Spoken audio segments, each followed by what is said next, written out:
Started. The minutes of the last meeting have been distributed.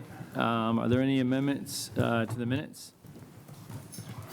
Is there a motion to adopt the minutes? I'll make that motion. Is there a second? Second. All in favor? Aye. Opposed? Okay, so I'm going to go around. We're going to start. We'll start with you, Atlantis, and introduce ourselves. Atlantis Richter, Fiscal Analyst, House Republican Caucus. Representative Craig Snow, District 22, which represents Kosciuszko and Wabash. Hope Tribble, Director of Fiscal Policy for the Senate Democratic Caucus. David Nizgotsky, State Senator from District 10, South Bend, Notre Dame, and portions of St. Joseph County. Ben Tooley, Director of Fiscal Policy for the House Republicans. Jeff Thompson, House District 28, part of Hendricks, Boone, and Montgomery counties. Ryan Misher, Senate District 9, St. Joe, Elkhart, Marshall, and Kosciuszko counties. Krista Ricci, Senate Republican Fiscal Analyst. Chad Ranney, State Budget Director. Lisa Ackelbert, Deputy Budget Director. Good morning, Gregory Porter, House District 96, Indianapolis. Eric Gonzalez, House Democrat, Fiscal Analyst. Ed Delaney, House District 86, Indianapolis. Randir Jha, Chief Economist for Legislative Services Agency. And I'll welcome Senator Chris Garten, who is watching from home because he just had a knee replacement. So with that, we'll go ahead and I want to introduce President Goddard, if you'd like to step up and say a few words. Senator Mishler, and I just want to say thank you to the committee. It's a pleasure to host you here on the campus of Indiana State University. It's been great to reconnect with some of you and meet some of you for the first time as well. And so here at Indiana State University, we are in the midst of our fall semester, a lot of energy on campus. We were fortunate to be able to welcome about 183 more freshmen this year than we did last year. So we had a 13% increase in our incoming freshman class. We have historic retention rates that have occurred this year as well, with our freshmen who started with us last year and joined us back again for their sophomore year. We're excited about where the future of higher education will continue to lead us across the state of Indiana. And in Indiana State, we want to be a leader. We want to provide that access and opportunity for students to be able to have their lives transformed, to be able to allow for them to have the ability to be successful in their career paths, and certainly want to make sure that we continue to contribute to the workforce needs and demands of the state of Indiana and drive the state economy as well by providing that educated workforce. Thank you, Senator. We appreciate, again, the opportunity to host all of you here for your meeting today. And as I always end with a lot of the times that I'm able to make comments, go Sycamores. Well, I want to thank you for your hospitality, for the tour yesterday, dinner last night. You personally took us around campus along with Seth and your staff. And we had a lot of time to talk last night, and I'm really encouraged by your plans here for the university. So best of luck to you and Indiana State. So thank you. We have a proposed agenda. It's been distributed to the members. Are there any amendments to the agenda? Senator, if I might, review item number 2, the federal grants report from the budget agency. There are 2 items from the Department of Health. The individual from the Department of Health that was scheduled to come speak to those items today has had an issue come up that required their immediate attention and could not be here. I'd like to make an amendment to remove review item number 2 from the agenda, and I will coordinate with you on consideration in a future meeting. Is there a second? Is there a second for that motion? Second. All in favor? Aye. Opposed? All right. Mr. Chairman, point of clarification. Is this a time to also, I know under different leadership, that we have items that we may want not to discuss today? Is this also time, or is that at the end of the meeting? Yeah, so there'll be another part for that. I just Yeah. had him go ahead and do that just so we would know that. Okay. he wasn't coming. That's, I just want to make that point of clarification. Thank you, Mr. Chairman. Just wanted to make that point of clarification. Thank you. The agenda's in place on the table for discussion. So we will start with our projects. First one is Public Safety Commission, Michael Watkins.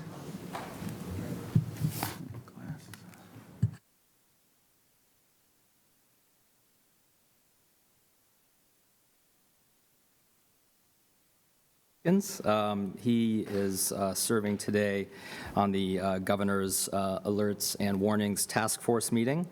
I am, however, John Von Arx. I'm the CFO and Controller with the Integrated Public Safety Commission. Actually, prior to this role, I spent about 4.5 years at the budget agency. So this is kind of a full circle moment for me, so I appreciate the opportunity. As a brief reminder, it's been a couple of years since we've presented to the committee. The Integrated Public Safety Commission is a state agency charged with providing voice and data communication for the state and local public safety agencies. Our statewide system currently consists of 191 tower sites serving over 115,000 users in over 2,000 public safety agencies around the state. So with that, if the chairman's ready, happy to proceed. Okay. Project 1, the Integrated Public Safety Commission is requesting approval to use IPSC funding for the replacement of 189 remote terminal units and their supporting equipment. RTUs are utilized to monitor network reliability and environmental controls. The existing devices are at the end of their useful life and will no longer be supported by the manufacturer after 2029, with software support ending before that. Each unit is approximately 11 years old, and once these are no longer supported, no repairs can be made. Questions? All right, continue. Okay, thank you. Project 2, the Integrated Public Safety Commission is requesting approval to use IPSC funding to upgrade the Westville Tower site and the Fort Wayne Tower site to Time Division Multiple Access Technology, also known as TDMA. TDMA will allow multiple conversations to share the same radio channel, thus increasing capacity. Our system has grown from approximately 64,000 users in 2017 to over 115,000 users today, with little to no additional capacity being added. Questions? All right, thank you. Great, thank you very much. Next, we have Department of Natural Resources. Greg?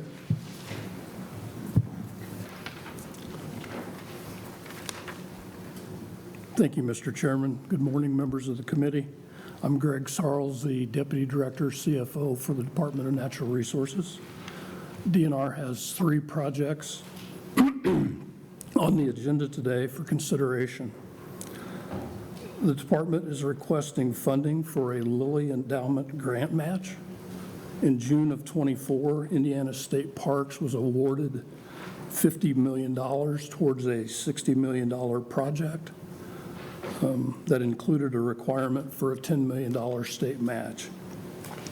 The project will fund $25 million in renovations at Prophetstown State Park, a Prophetstown heritage area, trail development, aquatic center restoration, and a 120-site campground addition. The remaining $25 million will provide campground improvements, 55 playgrounds, trail structure improvements, and accessibility across the entire state park network. The $10 million grant match will be used to construct 10 comfort stations and 50 vault toilets across all of our Indiana state parks. Questions? Questions? All right, thank you. The second project, the department is asking for funding to rebuild and rehab the McCormick's Creek Campground following the tornado that hit the campground in early of 2023. All of the buildings, the electric, water, and sewer utilities, campsites, roads, recreational structures need to be reconstructed. And the design of the new campground includes a 190-site campground, gatehouse, comfort station, 3 playgrounds, and all the necessary infrastructure. The original $5 million that was allotted on an emergency basis funded the campground design, the cleanup and repairs to the cabins and group camp, and the hauling and disposal of all the root balls from the trees that were basically damaged beyond use. Questions? Continue. And the third project, the department is requesting funding for furniture, fixtures, and equipment for the Potato Creek Lodge that's currently under construction. The FF&E package will include furnishings for 120 guest rooms, corridor and lobby furniture, kitchen equipment, serving equipment, pool and activity center amenities, as well as the conference and banquet facility, furniture and supplies. The finishing package will also include the tile, carpeting, casework, and other related items. The lodge is expected to open in early 2027, but the procurement of the supplies needs to happen to make sure that they're here and installed. Representative Porter. Thank you, Mr. Chairman. Thank you for being here today. In regards to the furniture, et cetera, and we're, 2 or 3 years down the road, why would we move on this so early? It's sort of a supply chain issue for some of the tile and some of the furniture, the quantities to get those ordered, and as they start to come out of the ground, and then they'll start at the top and go down and they'll finish.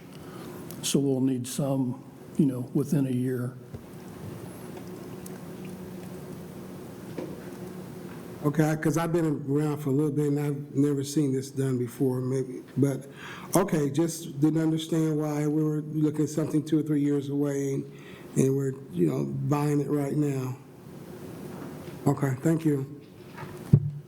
Representative Porter, we've asked that they start including these numbers in their initial project costs, because if you recall, we had the archives building last time. They came back for fixtures. Now they're coming back for fixtures. I asked that they start, I asked Chad if he can start having them put all these in their initial proposal, so we're not coming back and talking about furniture 3 years after we put it through the budget of what the cost of the project. To me, that's part of the cost of the project. Okay, thank you, Mr. Chairman, for that clarification. Anything else? All right, thank you. Thank you. Before we move on, Sengadora walked in. I'll give you a chance to introduce yourself. Thank you, Mr. Chair. Good morning, everyone. Fadi Kadura, State Senator, District 30, north side of Indianapolis. Thank you, Mr. Chair. All right, thank you, Senator Kadura. Next, we have the BMV, Kimberly Miller. Good morning. I'm Kim Miller. I'm the Chief Financial Officer for the Bureau of Motor Vehicles. I'm here this morning to request approval for a remodeling of our 4th floor of the Indiana Government Center North. This was approved in the last biennial budget for $5 million. And after all the quotes and the project planning and everything got through, we're down to $2.9 million. So if there's any questions, I'm happy to answer. Questions? All right, thank you. Thanks. Next, we have DOC, former Representative Laureate.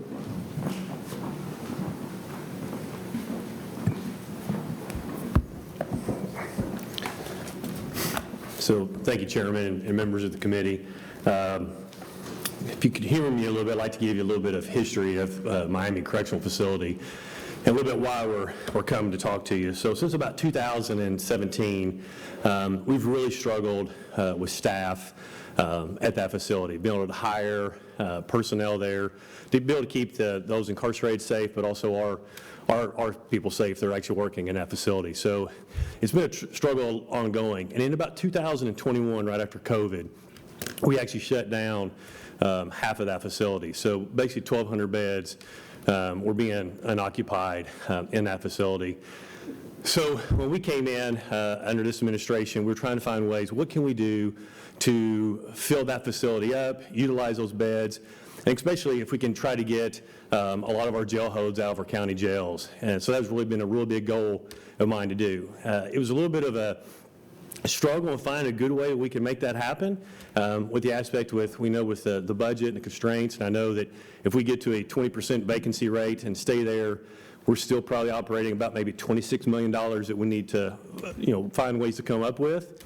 And then here at the very end of August, we have a really good relationship with ICE, especially out of the Chicago and the Indianapolis office.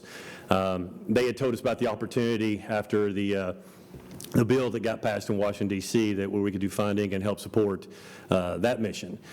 So with that, we looked through our numbers, what we could do to get that up and operational. Is there ways that we could actually pay staff at that facility maybe more money, maybe get them to come there, because in that area we really compete with Stellantis, which is Chrysler, General Motors, Subaru's right down the road. So those areas are paying good money. So a lot of people, don't want to come work in a correctional environment versus I can go work in an automotive environment. So we have a lot of competition there. So if we could bring that pay up and do that.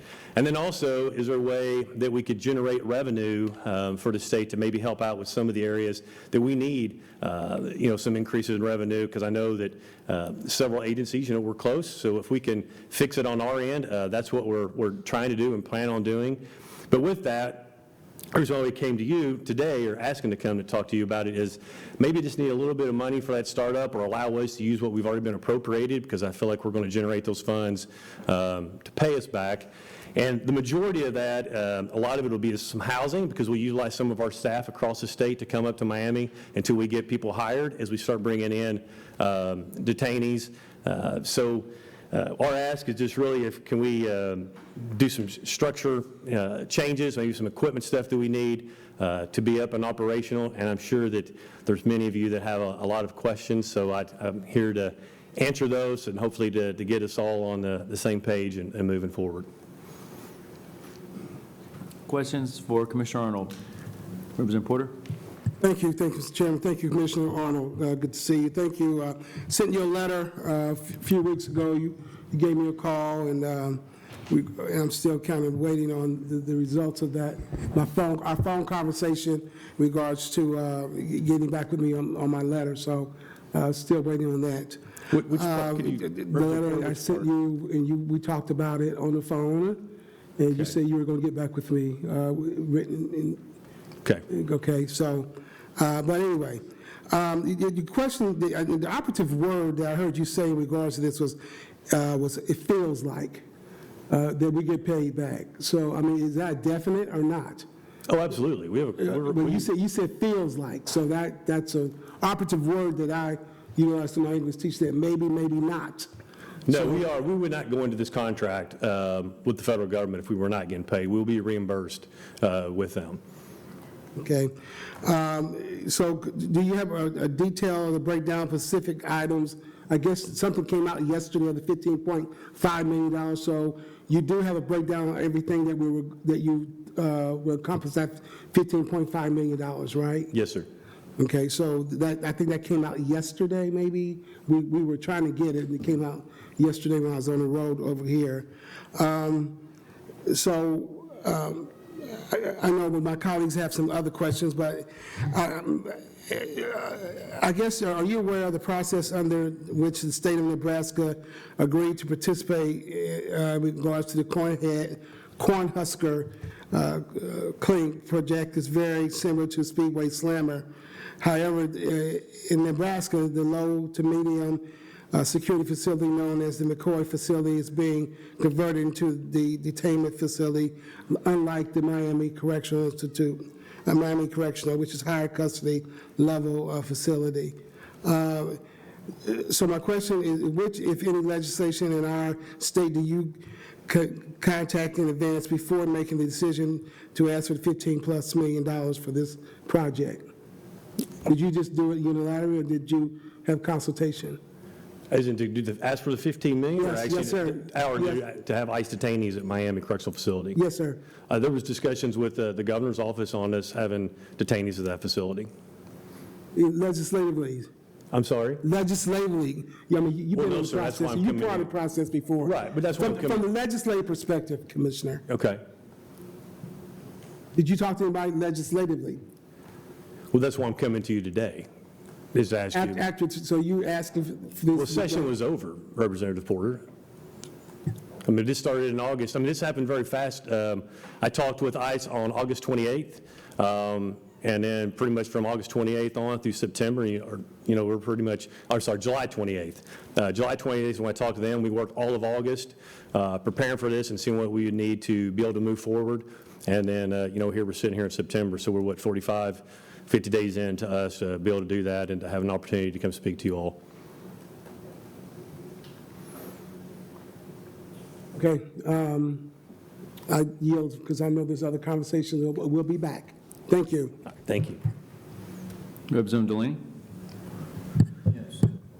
Thank you very much. I want to thank you for being here, Commissioner, because we came up short the last meeting because you weren't here, but we're doing better. So thank you very much for being here, and thank you for discussing with me yesterday. And also thank you for making available to me the contract between the state government and the federal government with regard to this facility.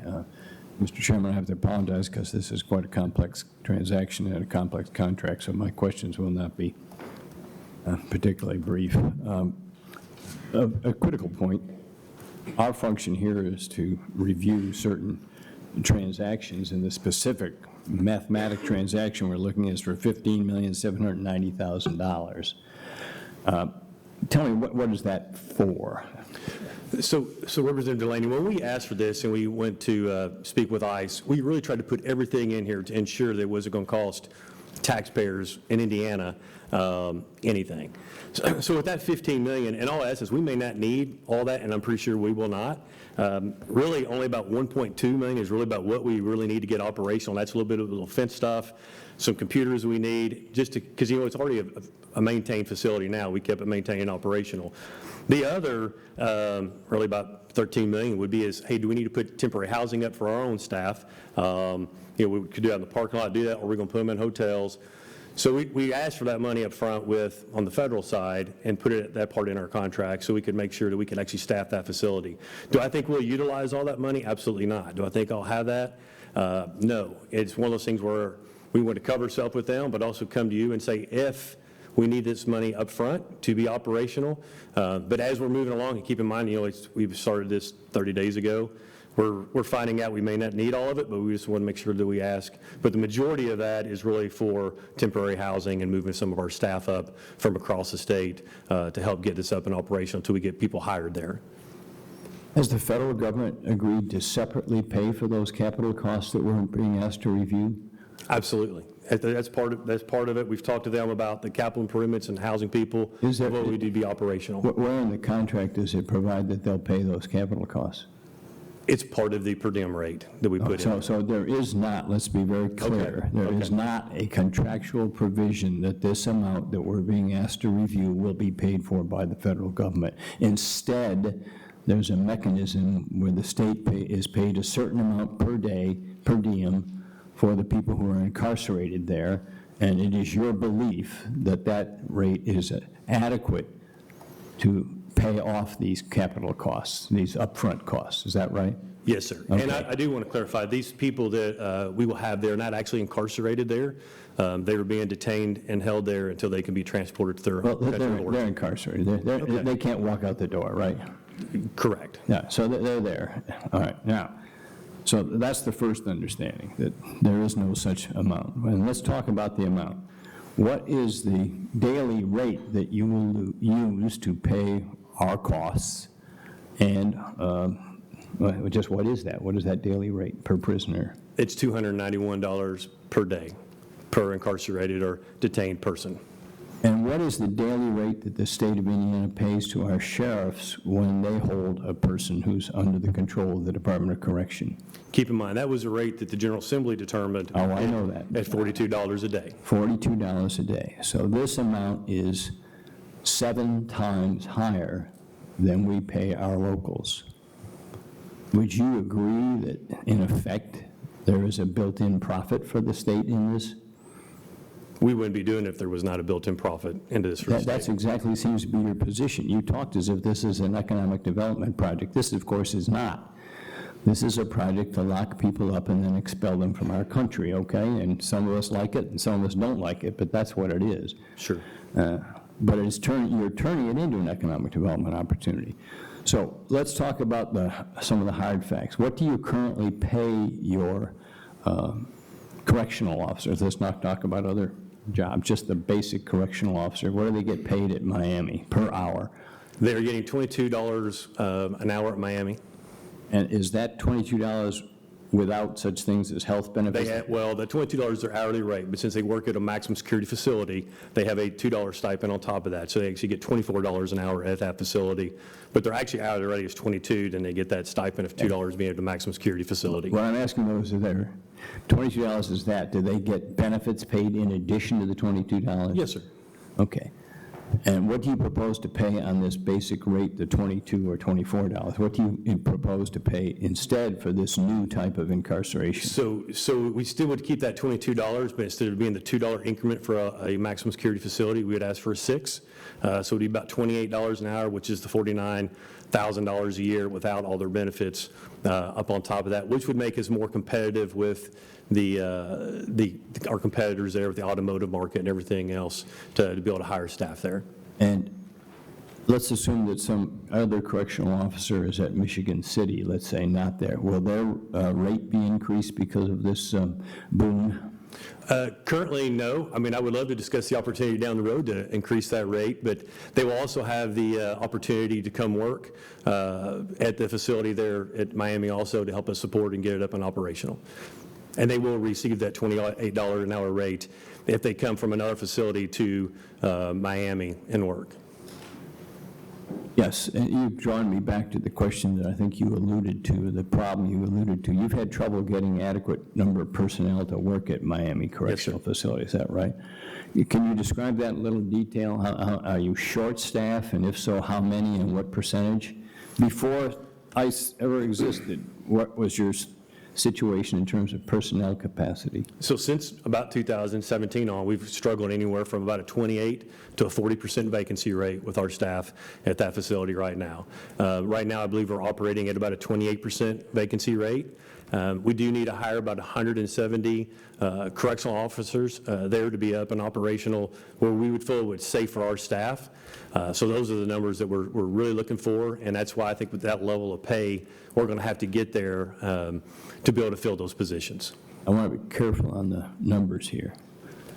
So are you saying that before the ICE ID even came along, you had 28 to 40% vacancy rate among your correctional officers? Yes, sir. Okay. And what was that number in terms of the number of personnel? The vacancy rate, it's about 170. Yeah, 170, okay. Now you're going to add a new facility with up to 1,000 beds, is that right? Well, it's a current facility we have, but yes, we're going to fill those beds. You're going to start using it? Yes, sir. All right, so what will be the increased number of staff that you will need just for the new portion, just for the ICE portion? That is that 170, because half that facility is not operational now. So we've only been using half of the facility since about 2021. So for us to be able to open up the other side to be operational with ICE, it is at 170. Okay, and what is your existing personnel number of correctional officers before we get to the 170? At that facility, the exact I don't have the exact number. What's the range? It's around 200. Okay, right there. around 200. So something. Right, 300. It's closer to 3 because I think we need. I'm pretty. It's about 540. We need to be. We need to be about 540 at that facility. So we're a little over 300 is what we have. So right now, of a need of 540, you have 300. Is that right? Yes, and I'll get those exact numbers to you. Well, that's close enough. Okay. So you're going to add 170 for this new facility, That's still going to get you below what you already need. Am I getting the math wrong? Well, yeah, I need 170 to be fully staffed at that facility, so I don't know. Yeah, but if you take the 170, add them to the 300 you got, that's 470. You said you needed 540. You need 540. That's if I'm at a 10% vacancy rate, and that's where I would love to be across the state. But I'm operational based off the budget that I receive to be hopefully operation safely is at a 20% vacancy rate. Because what people don't understand, when I have a vacancy rate in the Department of Correction is a lot different than having a vacancy rate at the Department of Transportation. Well, I understand fully. Because our people are working with violent offenders every day. Right. So I would love to be at below a 10% vacancy rate I understand. in my facilities. My brother was a correctional officer for 35 years. I got the idea that you want your staff. I'm trying to get the number right, okay? So you have 300.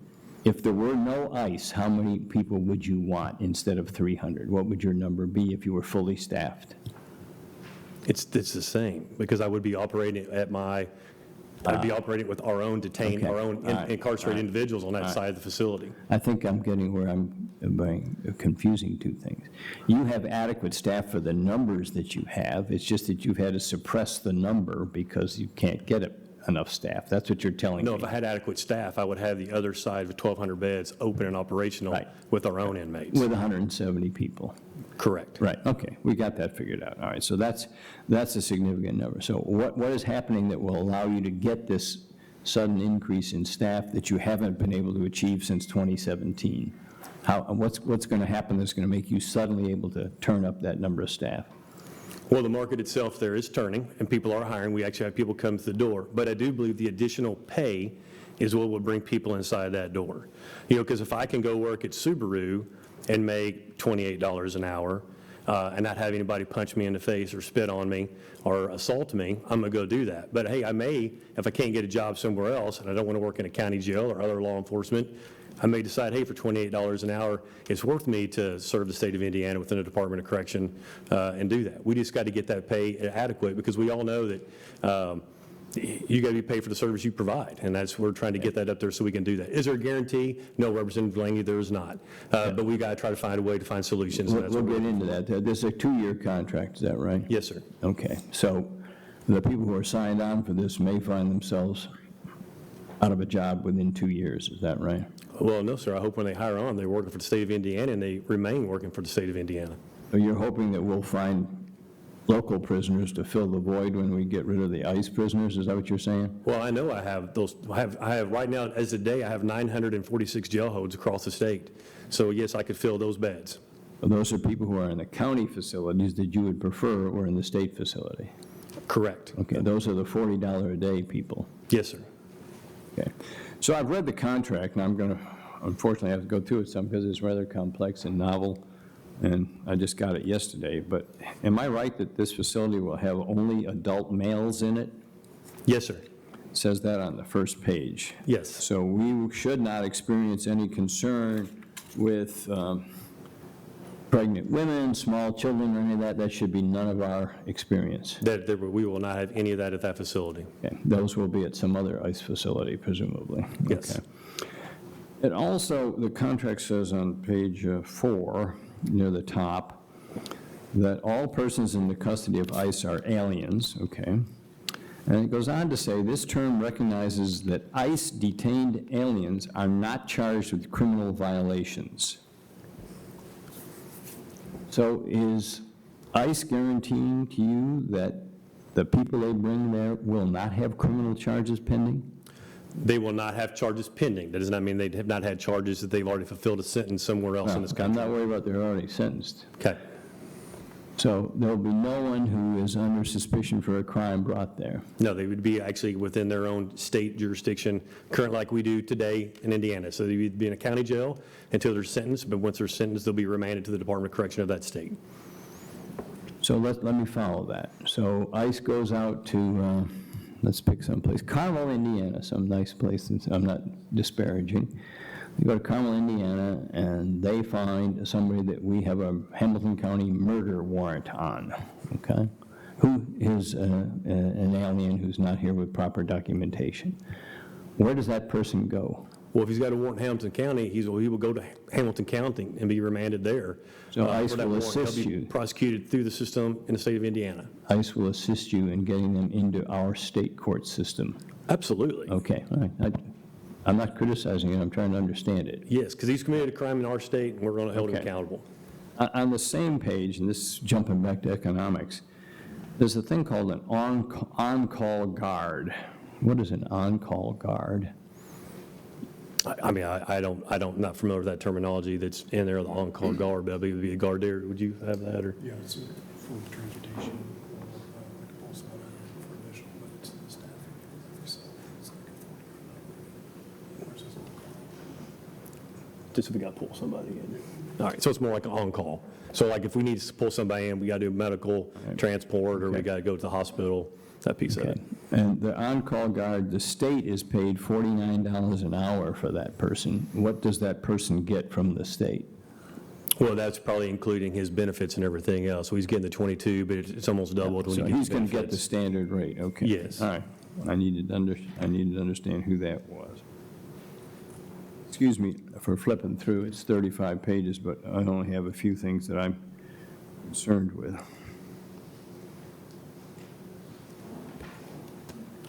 By the way, do you have any estimate of how many people from Indiana pending charges, or facing, is a better word, facing charges, who are not currently incarcerated will be picked up under this system and put into our county systems? No, I don't know what's going on in the counties right now, who's been charged with crimes. Right now, we have about 600 in our custody within the state. those But are in already the county jails, I don't know. Those are ours we already have. Yeah, those are convicted. Yes, sir. Yeah, I'm talking about let's call them suspects, okay? Yeah. You don't know how many that is, okay. I'm very concerned about the treatment of people that are about to leave my country. And I'm impressed that we're apparently going to adopt the federal standards for what amounts to prison management and care of the incarcerated people. Have our people been trained under those standards? Absolutely. They're actually ACA standards. It's American Correctional Association standards we do, but also there's some additional standards that the federal government wants us to uphold, and we've actually have a training plan in place to make sure that all of our staff that will be holding the detainees have that training, and they're well qualified to do so. I think that's particularly important because the contract also includes a hold harmless clause where we will defend the federal government against charges of mistreatment of the prisoners. Is that right? I believe so, and I believe that I'm very comfortable with that. We have a very good professional staff. You having a brother doing it for 35 years, I would hope you would agree with that. I think a lot of them are very good, and I just want to make the distinction that we're going to have somewhat different standards, which leads me to the question, this is a sort of turnkey operation. They're sort of renting our facility. We will run it with our people, is that right? Yes, sir. But ICE has some sort of a coordinator, I think it's called COR in the document. They do. They basically, they're coming through to ensure that we're upholding their standards, doing everything correctly like we should be. It's also kind of very similar as every one of our facilities meets standards of the American Correctional Association. So we actually have auditors come through and audit our facility. So I feel really confident having them come inside of what we do, because I would say we lead the country in the Department of Correction and the standards that we uphold. I trust you know how both comforting and challenging those words are. I do not want to see my state compared to the so-called alligator, whatever they call it down there in Florida, or the horrible reports we've had from Louisiana. I would really encourage you to literally distinguish yourself. We are trying to even refrain from the moniker name that was given. We still want to call it Miami Correctional Facility, because that's what it is. Yeah. We're going to have it a detainment center for those people that are in our care to ensure they get back to their country of origin in a safe manner. And will they be flying out of the airfield that happens to be adjacent to this facility? I believe that is still being negotiated with the DOD, because that is a DOD field there at Peru, at Grissom Air Base. Currently, they could be coming and flying out of Indianapolis Airfield also. What, Indianapolis Airport? Indianapolis, yeah. Mm-hmm. The numbers are very interesting here, of course. We have no full guarantee as to the amount that will be paid. That is true, is it not? It depends on how many people are sent here and for how long and so forth. There's a minimum in that contract that once we are up and operational, they will pay us a minimum of $450 to $291 a day. Let's spell that out. So for about 60 days, they can put in as many people as they can, and you get paid per diem per person.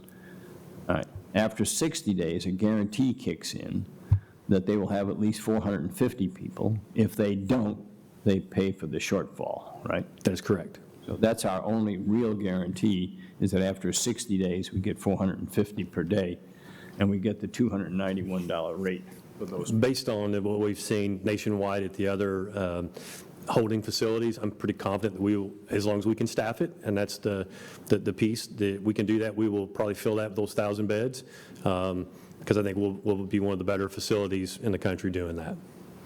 Contract also says at page 20, the very top, item E, quote, "The obligation of ICE to make payments to the service provider," that's us, "is contingent upon the availability of federal funds.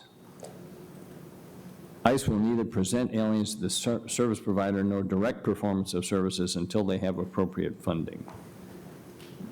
Goes on to say, "In the event of a federal lapse of funding, please consult with the CO." So it is just a fact that our ability to receive this revenue is dependent upon federal funding, and if that ended, that ends the program. So if the budget changes or doesn't pass here in a couple of weeks or a year from now, we could find ourselves essentially unfunded, and without prisoners, hopefully. That would be the caveat to that, is we would not house them for free. All right. All right.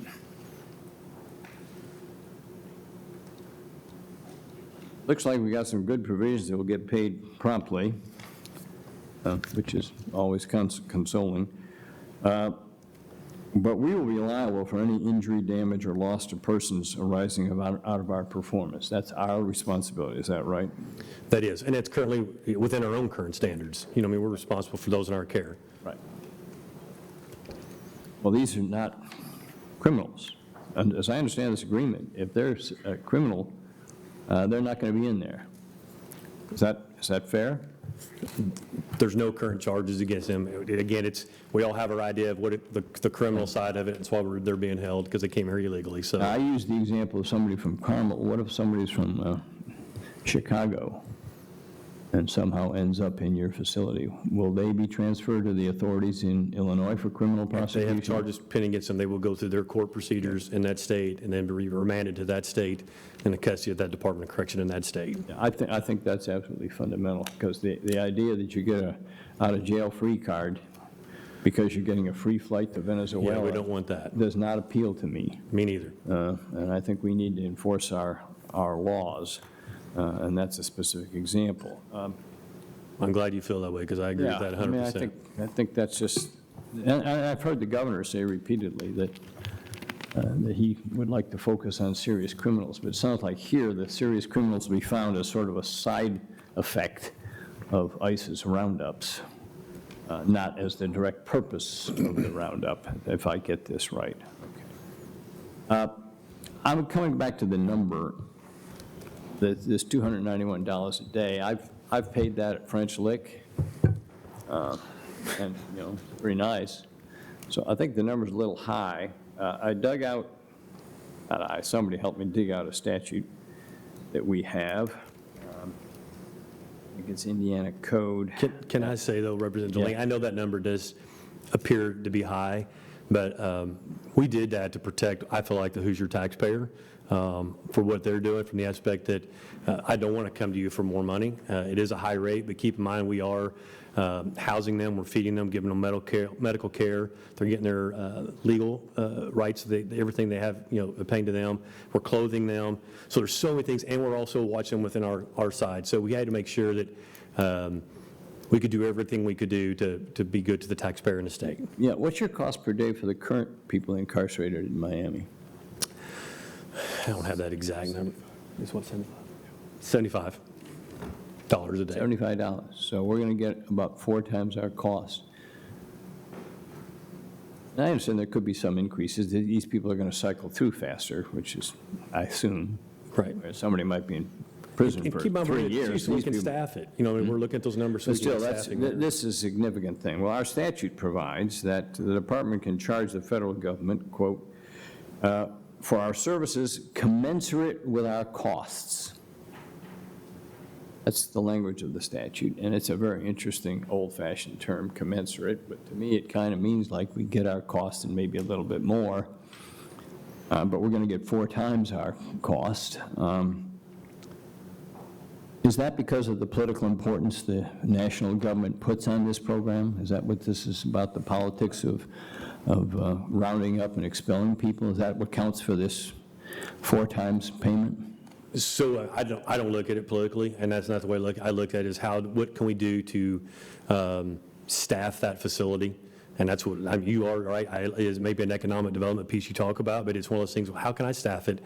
How can I get to where I don't have a $26 million shortfall at the end of the year? And what can I do to ensure that we can have staff there that are safe and inmates that are safe there? Let's talk about this, what I think is obviously going to be what I'm going to call a spread, which appears to be about $225 a day per prisoner. That's the spread. That's how business people would talk it, or the nut. Some people would use that terrible term.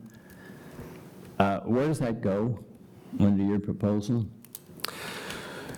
Well, if I had it my way, it would come back to the Department of Correction. We know that's not the way it works. It would go back towards the general fund.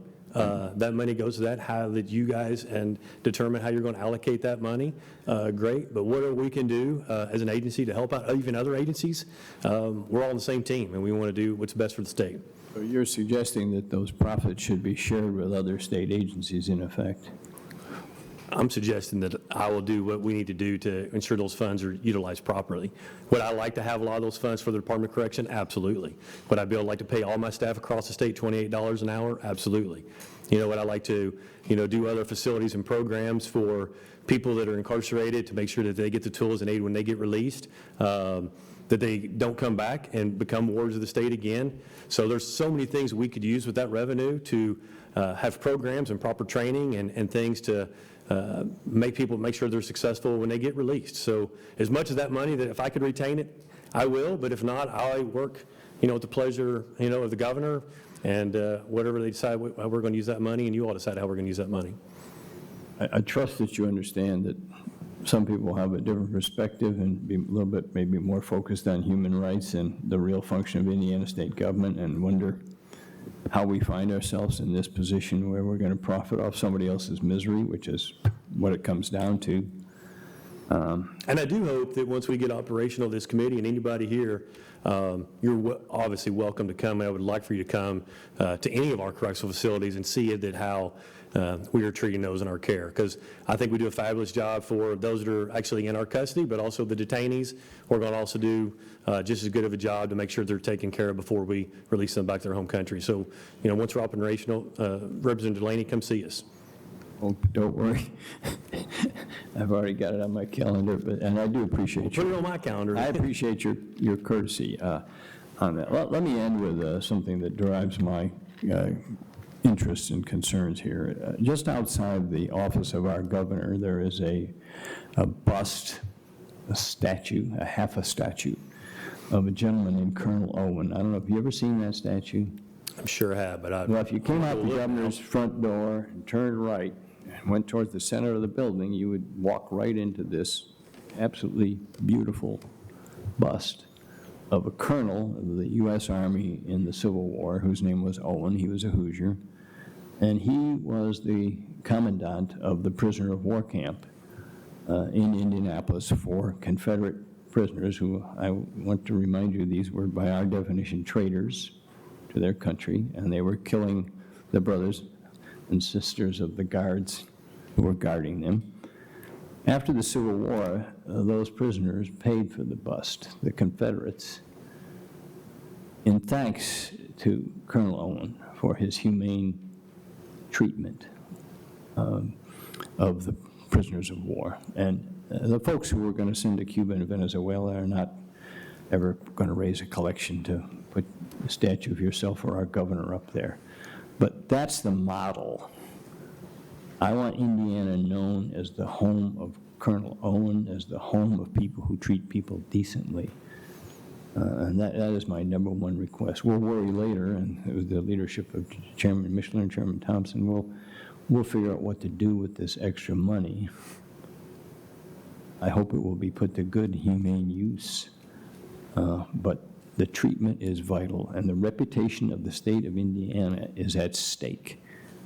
And in a competition for nastiness with Florida and Louisiana, I want to come in dead last. So thank you very much for your patience and your answers. Thank you, Representative Lane. Any more questions? Senator Cadora? Thank you, Mr. Chair. Thank you, Commissioner, for your presentation. I have a couple of questions.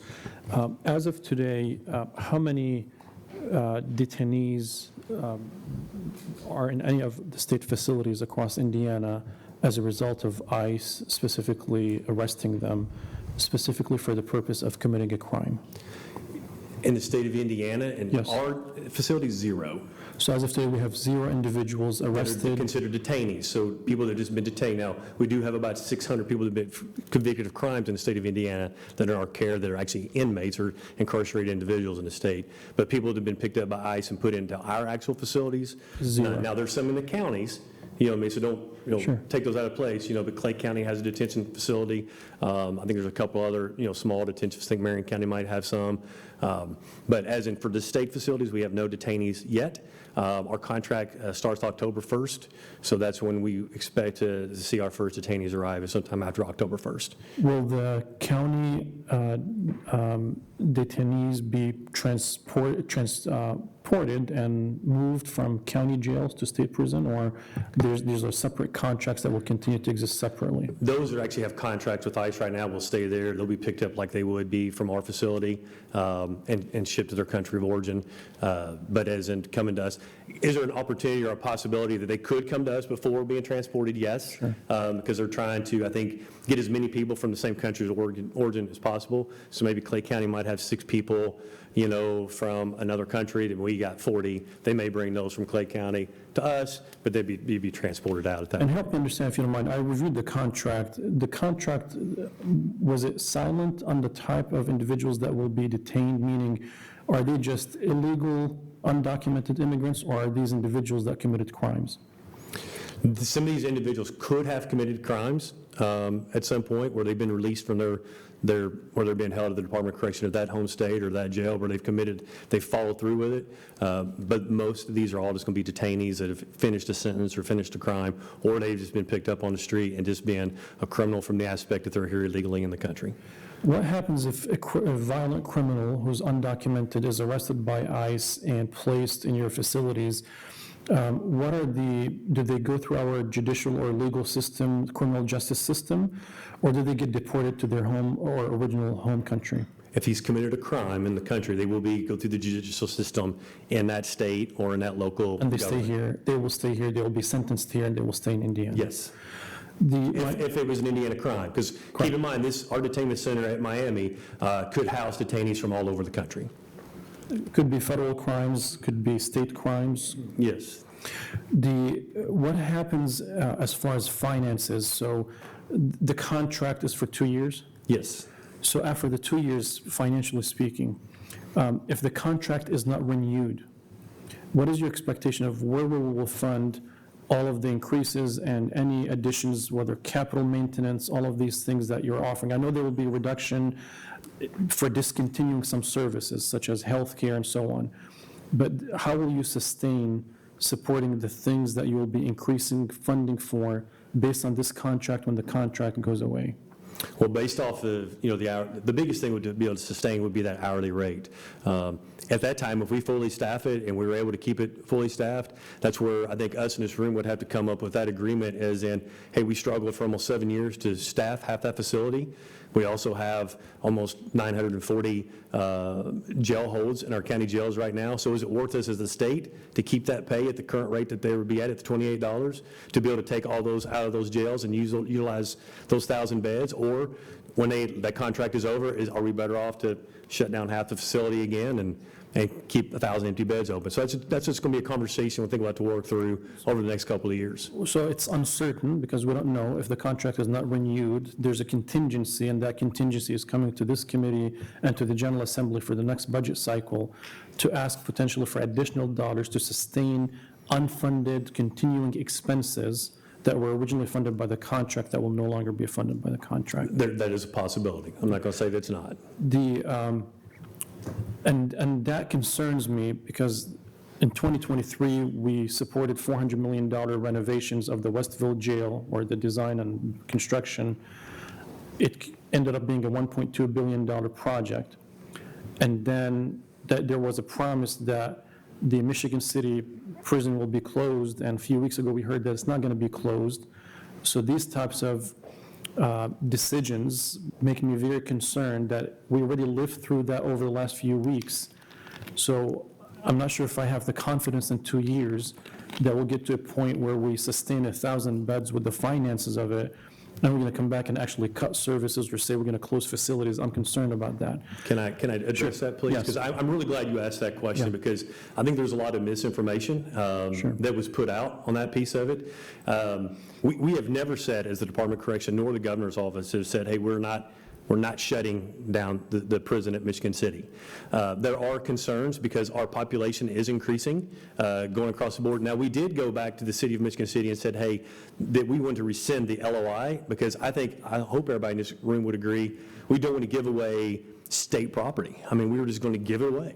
So that was rescinded. The LOI was done the last 2 weeks of the previous administration. That was really the only piece that was done.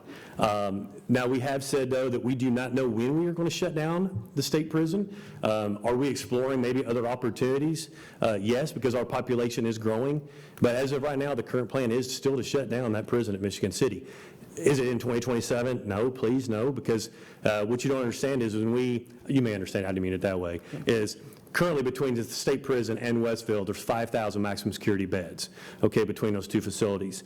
And the new prison at Westville, it only has 4,000 maximum security beds. So as soon as I come online at Westville, and if I were to shut down the state prison, I lose 1,000 beds, and those are maximum security beds is what I need. Those are the beds that we need to utilize and use. It's not my level 1 and level 2 beds, at some of my smaller facilities. These are the ones where Indiana's worst of the worst, they're incarcerated. But I do want to clarify, we have never said we're not shutting that prison down, but kind of like this, it's one of those things, as we go through time, we may have to continue discussions of what we need to do, what's best for us, what's best for the taxpayers, and keeping that facility either open or closed. I appreciate your perspective. I have a different perspective, and I do understand how this process evolved. I don't think it was misinformation. I think it was, in 2 instances, it was miscommunication, and in other instances, it was lack of communication. And it actually bubbled in this committee towards, or maybe a Senate Appropriations Committee it was, or House Ways and Means, I think it was a Budget Committee, when some of us raised the point that who was DOC meeting with on the legislative side to communicate before the final budget was passed with some changes that talked about the project, the Westville project, and the Michigan City. And that discussion happened here. So not getting into the semantics of things, but I think there was a lack of communication in one instance, and then I would consider it miscommunication on the other part. We're not here to litigate that. My final question, well, since this is an integrated process, it's not just DOC, so you'll be working with your partners in ICE and maybe state police and the criminal justice system. Will you or your staff or ISP, Indiana State Police, or any other agency be partnering and working on the streets with ICE to go to churches and elementary schools and other places to pull people off or to arrest them? Are you aware of any state employee, whether a state police or a deputy or a DOC officer, who will be actually engaged in those actual activities? Well, for us in the Department of Correction, I don't see where we'd be doing it. Now, we do have about 90 sworn police officers within the Department of Correction. Not planning on using those that way. If we are directed to do so, we will do as how we are directed to do. There is the program, the 287G program, which was deputizing local law enforcement and maybe some people within the state police and actually some within the Department of Correction if we had to be utilized. But as in for us having any plan to do that, no, we do not. And you're not aware of any other agency, including ISP, if they will be engaged in actually arresting people? Nobody, we have not had those discussions with anybody or any other agencies having those discussions. Because I know my local enforcement representatives in Marion County, they and including the Fraternal Order of Police, they held press conferences specifically suggesting that we shouldn't be using local resources to impose federal law. That's not our responsibility. I said final question, but actually I have one last question, I promise. Sure. On page 9 of the contract, where it talks about the required activities by ICE and others, DOC won't be able to release any person from your prison without a written permission identifying the person from ICE. Earlier, you mentioned to ensure that you will provide legal services, or to ensure that legal services are provided for folks in the prison. It doesn't seem that anywhere in the contract, help me find it if you don't mind, I don't see a provision about legal services for those individuals, and I'm concerned about not just human rights, I'm speaking about due process. We have seen people being detained, their families didn't know where they were for days, if not weeks. It reminds me of third world country dictatorships where you have no due process.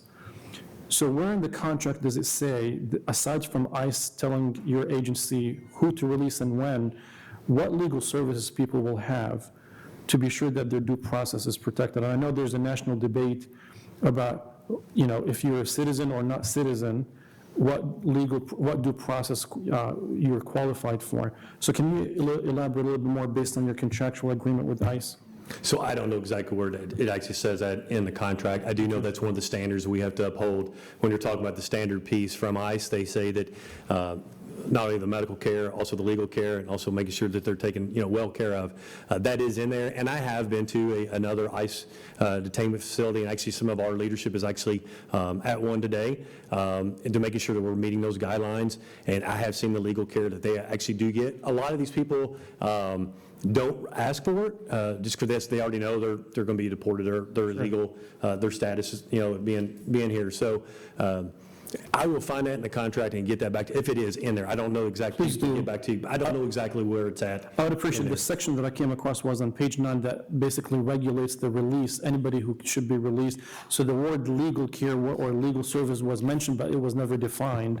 It doesn't say, for example, that every person is entitled to X, Y, or Z, a lawyer that will be meeting with them at the intake process to actually help them understand their rights, or walk them through the process of what's going to happen to them next, how they contact their family and loved ones. I think we can debate in a partisan way of where people stand on issues. That's not my debate. My debate, I just want to be sure that we preserve the integrity of what we stand for in the criminal justice system and the judicial system, that people are informed about their rights, as simple as that. So I just urge you, because we have access to you, you are a commissioner for the state of Indiana, and I hope that we work collaboratively to be sure that under your leadership that you can ensure that the legal rights of individuals are preserved. If we don't do that, it is not about Democrats versus Republican, it is the erosion of our judicial and legal system in this nation. And I'm really, really concerned, about all of these real things that happen in real life when people just disappear from the streets. And then a month later, someone is going to figure out that they were in a different place. These families, regardless of the legalities, they have kids, they have partners, they have jobs. And all what I'm saying is that we place the trust in you, and we hope that that legal piece, that legal component is solid and not just, a reference in the contract. Okay. Appreciate it. Thank you, Mr. Chair. Thank you, Commissioner Arnold. Oh, Representative Porter. Thank you, Mr. Chairman, Commissioner Arnold. Just a quick couple more questions. In regards to Indiana Department of Correction employees, will be some training for them to work at up in Miami? Yes, I stated earlier, there's actually 2 weeks additional training they will actually receive to ensure that they're making our standards, but also the ICE standards that they want us to have in place, which I am really confident that we already exceed those now. We have a fabulous training program of what we do, so all those be made in place, and anybody that is on that ICE side or the detainment side of the facility will have all that training and certifications. And that training will cost us extra dollars. So that'll be part of their training, part of their work day, correct? Well, yeah, but I mean, it's part of what we're already paying when we have it in here in our contract anyway. Thank you. Another is, there are a lot of numbers in regards to the shortage of correctional officers here in the state, and what is needed up there on the Grissom Air Base, Peru, Indiana area. The question is, so because of the shortage, will we be bringing people in from outside the state to do this work? And if so, will we be paying for housing for those individuals? At this time, there's absolutely no plan to bring anybody from out of state to come work in that facility. Is there something, if we have issues getting people to staff it, is there something we're going to look at? We're going to make sure this is successful. We're also going to make sure that those in our care are taken well taken care of. So whatever we got to do that, we'll make it happen. But I feel very confident we'll be able to utilize our staff that we currently have within the Department of Correction, some of our other facilities, and maybe some of our correctional police officers and our CERT teams, people that can come up to help man this and as we move forward and hiring people as we move on. Okay, thank you. Also, the Nebraska scenario that I was trying to make that point is that the legislative body was not aware of what was going on. Even though we weren't in session on July, I think you said 28th. Or that's when the first conversations happened. First conversations. So, but my question to you, as the administrative branch of government, did you or anyone talk to the legislative branch of government, knowing that you may have to come here for $15 million? Those conversations were ongoing, yes, between us, the governor's office, the state budget agency. Okay, state budget agency, okay. So, but making sure, and that's why we're here today. That's I know clarification. the last meeting, though, and I'm going to defend the guy that was here last time, Kevin Orm. He is our facilities guy. He is actually in charge of that project at Westville, and he does an outstanding job. But I think that everything came out like the very next day when y'all had this meeting last time, and that's why he couldn't answer those questions. But also, he's a facilities guy, not an operational guy, and that's why I'm here also today to make sure that we're all on the same page. Thank you, Commissioner Arnold. Mr. Chairman, they've had conversations with the state budget agency, and I know Commissioner Arnold mentioned that he did not want the state of Indiana to quote-unquote come out any more money, make sure that we were protected as taxpayers. My question is, if it's appropriate, which it is, I would ask that Director Rainey let us know that if there are more dollars that need to be there, we don't do it, because I know we can do it with the treasurer and the auditor, and he can move dollars around. That can we make a pledge that they will not do that for anything for capital, operational, or anything like that for this facility up north in Peru? I'm just asking if I can, I'm asking. Because I can't speak on their behalf. Well, and I don't, he is in the room, Mr. Chairman. What's that? Yeah, Chad, if you want to address that. I will honor that request. I do want to clarify, these dollars that are being used are coming out of DOC's operational funds. So we don't anticipate any need to augment, move money, or anything like that for DOC to be able to move forward with this. But I will commit to making sure that this committee is aware. Yeah, the key word is augmentation, and so you don't see that forthcoming. Not for this purpose, no, sir. Okay, thank you very much, Mr. Chairman. Thank you. If I could, Director, thank you. I would like to add, though, you're talking about the legislative side. We did talk a week later. So I did come to you also after you wrote me the letter. So, I mean, the conversations have been ongoing, and I think that's why we're having this here is just so we all know what the plan is and how we're moving forward and to make sure we're all on the same page. Thank you, Commissioner Arnold. Appreciate it. Thank you. Next up, we have the University Project, only one today. Ivy Tech, Mary Jane Macalack. After 20 years, did I get it right? Michalak. You're close. That's okay, I'm used to it. If I'd wanted people to pronounce my name right, I would have changed it to Smith, but I couldn't convince my husband to do that.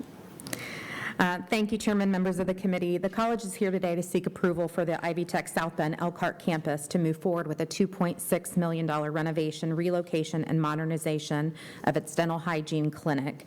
The current facilities include outdated equipment and limited space, and those hinder student training and the clinic's capacity to serve low-income and underserved patients. The funds are campus funds that came from the sale of a property, bookstore funds, and $1.7 million in philanthropic donations from the Garatoni and Layton Foundations and Beacon Health. The project will provide facility improvements, expansion, and equipment upgrades. We'll relocate the program area to an area on the campus that provides for easier access to the public. The space will go from about 1,300 square feet to 4,100 square feet, which will allow us to accommodate additional dental chairs. We will go from 10 student lab stations to 18 student lab stations, and we'll add 2 specialized dental chairs for x-ray rooms to improve efficiency and radiographic procedures, allowing students hands-on experience in a more realistic setting. The dental hygiene program is a limited enrollment program due to current space capacity. The new facility will allow us to increase enrollment. We currently are admitting 16 students per cohort, and we have 32 students annually in the program. Pending this approval and Commission on Dental Accreditation approval with the expanded space, the campus would be able to increase to 24 potential students, each class for a total of 48 between the 2 cohorts, so an increase of 16 students annually by fall 2026. We currently do have a waiting list for this program. The most recent class that started in fall 2024 had 57 students who were qualified for the program to whom we could not offer spots, so there is a great demand for this program. In St. Joseph and Elkhart counties, employment opportunities for dental hygienists are projected to grow 9% between 2023 and 2033, which is faster than average for occupations. The median annual wage for a dental hygienist in Indiana is about $87,000 annually in 2025, according to 2025, according to Glassdoor, and the range in South Bend is $70,000 to $93,000, according to Salary.com and ZipRecruiter. It's also important to note that the South Bend Elkhart campus allows community members to come. We service all members of the community. They receive no-cost x-rays and dental cleanings from students enrolled in the program, which allows students to practice the skills that they learned on real patients. Again, while anyone can use the clinic, it does contribute to community welfare by providing services to community members who don't have insurance, and we do attract a large number of senior citizens and those without dental insurance into the community clinic. So these improvements will ensure that the South Bend Elkhart campus remains at the forefront of dental hygiene education and expands access to affordable care for members of the community. With that, I will take any questions, and thank you. Any questions? All right, thank you. Thank you. Next, we've got our review items, and first up is the Secretary of State's office, Jerry Bonnet and Keegan Prentice, and Secretary of State. Well, good morning. Good morning, Mr. Chairman, members of the committee. Thank you for the opportunity to appear before you today. I'm here to request your review of a budget agency administrative action to augment the Board State Voting System Technical Oversight Program. Specifically, we are asking to restore $426,382.18 from the fiscal year 2025 appropriation that did not carry forward into the newly classified fund for the current fiscal year. These money are necessary to pay for grant work that the program completed during the last fiscal year. As you know, under Indiana Code 3-11-17-6, program grant funds are dedicated and non-reverting. However, pursuant to 2025 budget bill, these funds must still be formally augmented before bills can be paid. That brings us to today's review. The biannual appropriation request for the program aligns directly with its grant proposal review and approved by the Bipartisan Election Division. This funding supports 8 categories of services the program provides to my office, the Indiana Election Commission, the Election Division, our counties, and ultimately Hoosier voters. Because of the way services and billing are structured, payments often lag service delivered by 3 to 6 months. Currently, our office is receiving bills for work completed earlier this year, which should properly be paid from fiscal year 2025 appropriations. All fiscal year 2026 will be needed for work performed during this fiscal year. I want to express my gratitude to your consideration of this request. This program has been exceptionally busy this summer, conducting new research on election costs and vote center initiatives, and assisting my office with a series of public meetings requested by the General Assembly. Their work is nationally recognized and continues to be an asset to the state of Indiana. Thank you for your time and for your review on this important matter. Thank you, Secretary. Let me just try to sum this up, though, in a simple way here. So it's my understanding that these were bills that were owed last year, and you reverted money back to the general fund, and so you're really kind of just asking for that money back that was reverted so you can pay these old bills. Correct. Okay. Just wanted to clarify that and simplify that a little bit. So any questions? All right. Thank you very much. Thank you.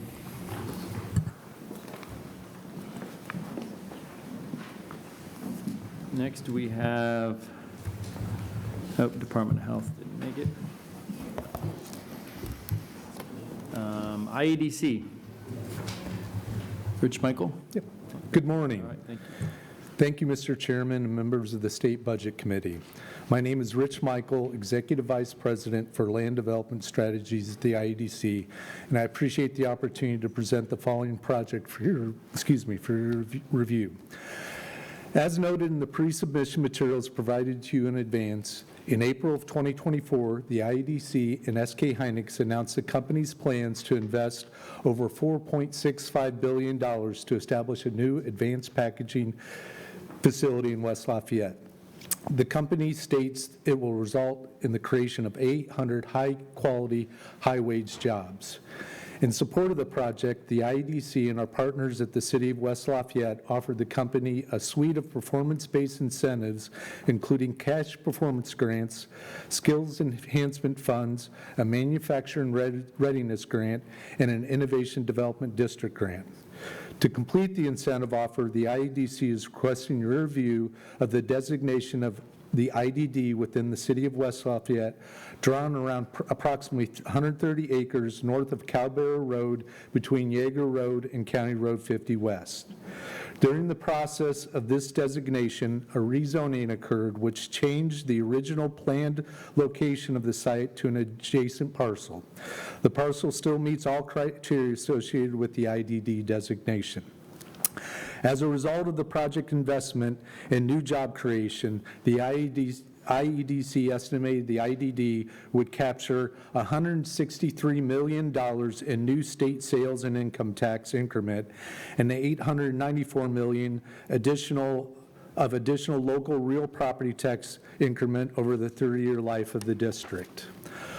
Approximately $107 million, or 12% of the new local property tax increment, will be distributed directly to the city and the local school district during the term of the IDD. The IEDC has committed to providing the company with up to $545.9 million in IDD incentives, including 45% of the state incremental revenue, or $73.6 million, and 60% of the incremental revenue after removing the 12% local share, or approximately $472.3 million. As background, once again, the IEDC has been in discussion with the company since March of 2022 about this potential investment.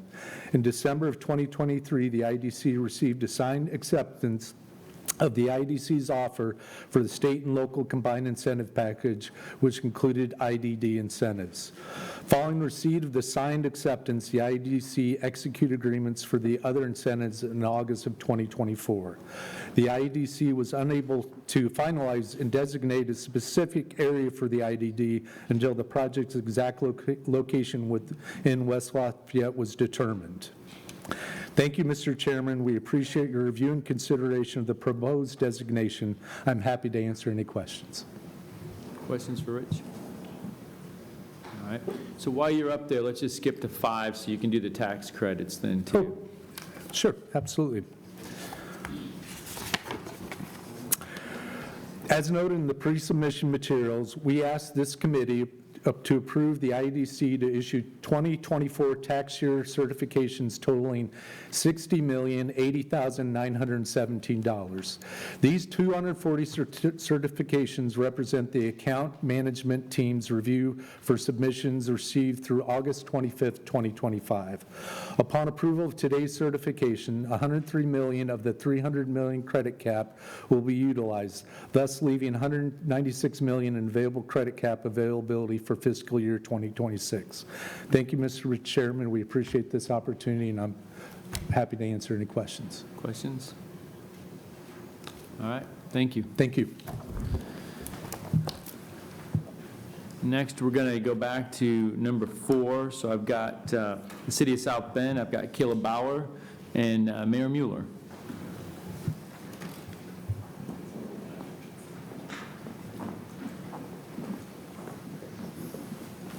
Good morning, committee members. I'm Mayor James Mueller, and beside me is our South Bend's Executive Director of Community Investment, Caleb Bauer.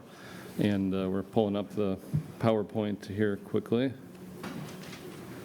So first, I want to thank the committee members for working with this concept over a number of months and getting different parameters embodied during the session this spring. And also the encouragement of Governor Braun and his team, Secretary Adams, the IEDC team, and also do want to mention we have representatives from the University of Notre Dame, Tim Sexton and Scott Ford, joining us this morning as well. And so we have an exciting proposal here from South Bend. It's a little different than the innovation districts you may have seen that are more focused on an individual project. But this is a series of projects that work together as a whole in our downtown area. And it's arising out of the growing partnership between the University of Notre Dame and the City of South Bend. So not to go deep into the history here, but 40 years ago or so, the university and the city were pretty independent. Each decade, that partnership has strengthened more and more, and here we are in the 2020s, and the partnership is as strong as ever. They're going all in terms of working with the community to build up the community and economic development.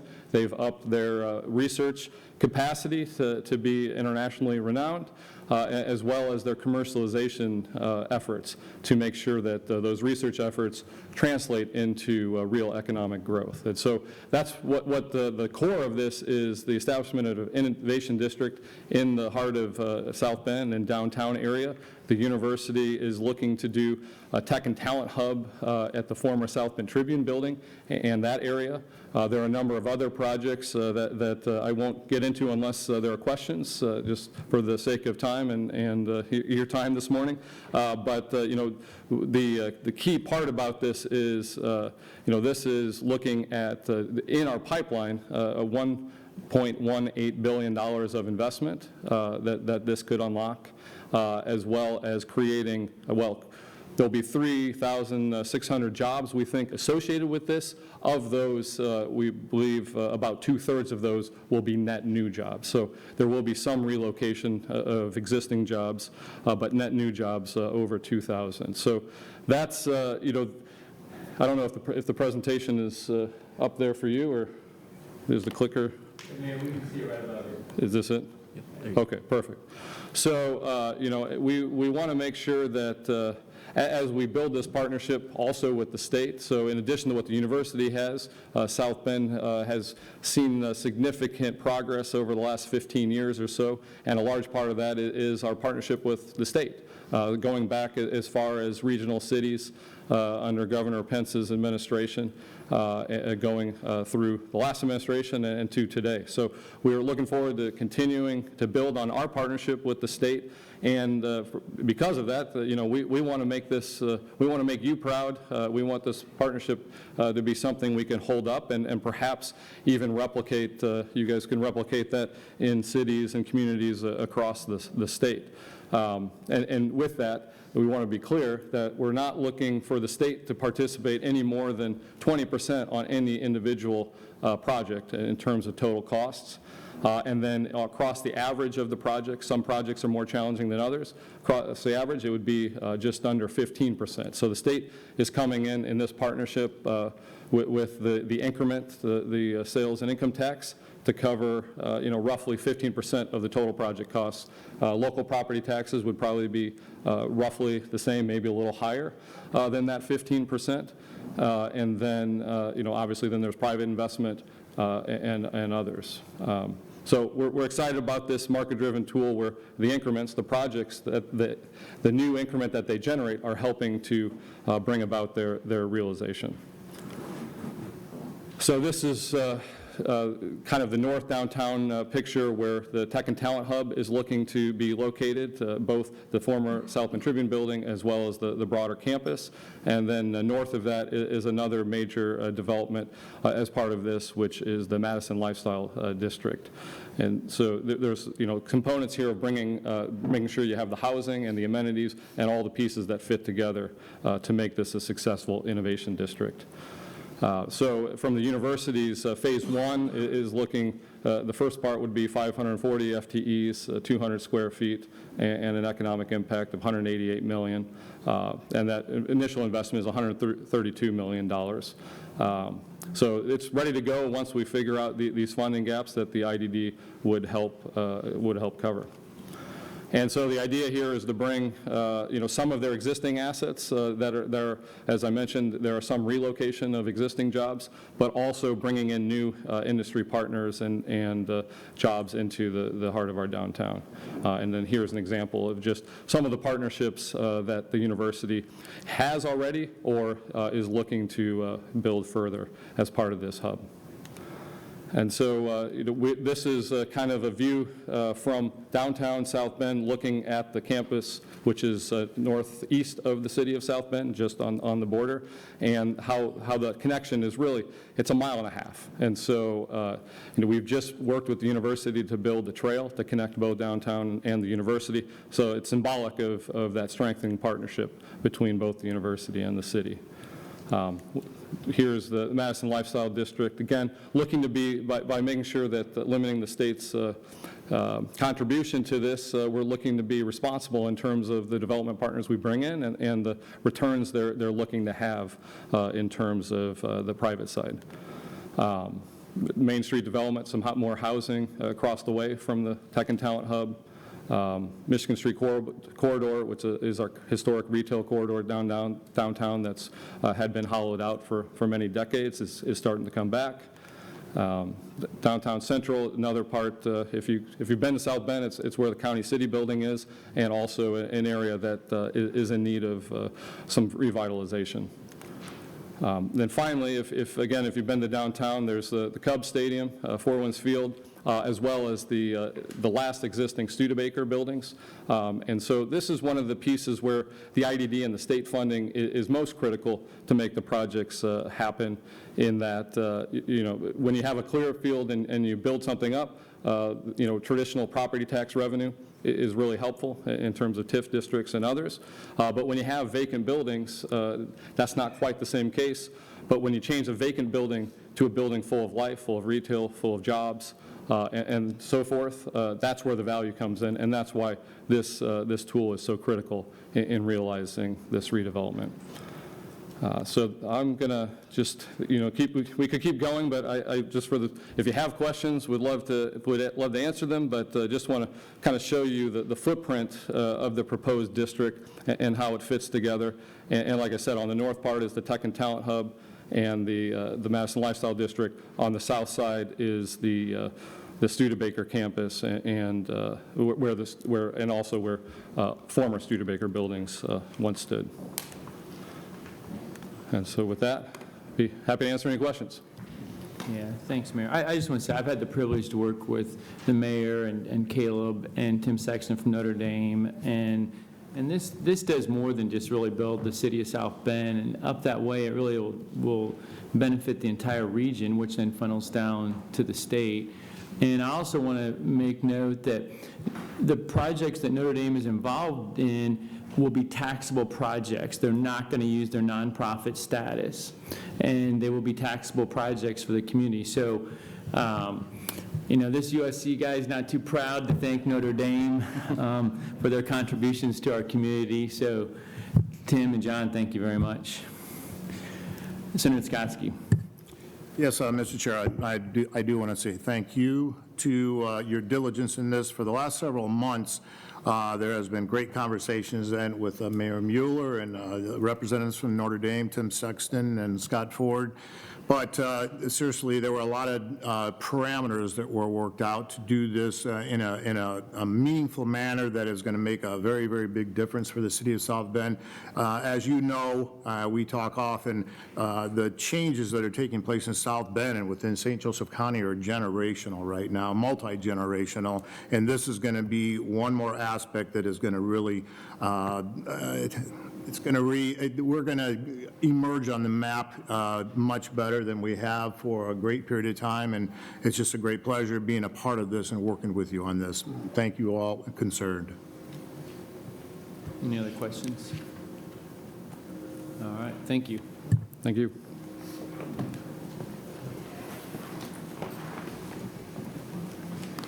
Next, we have FSSA.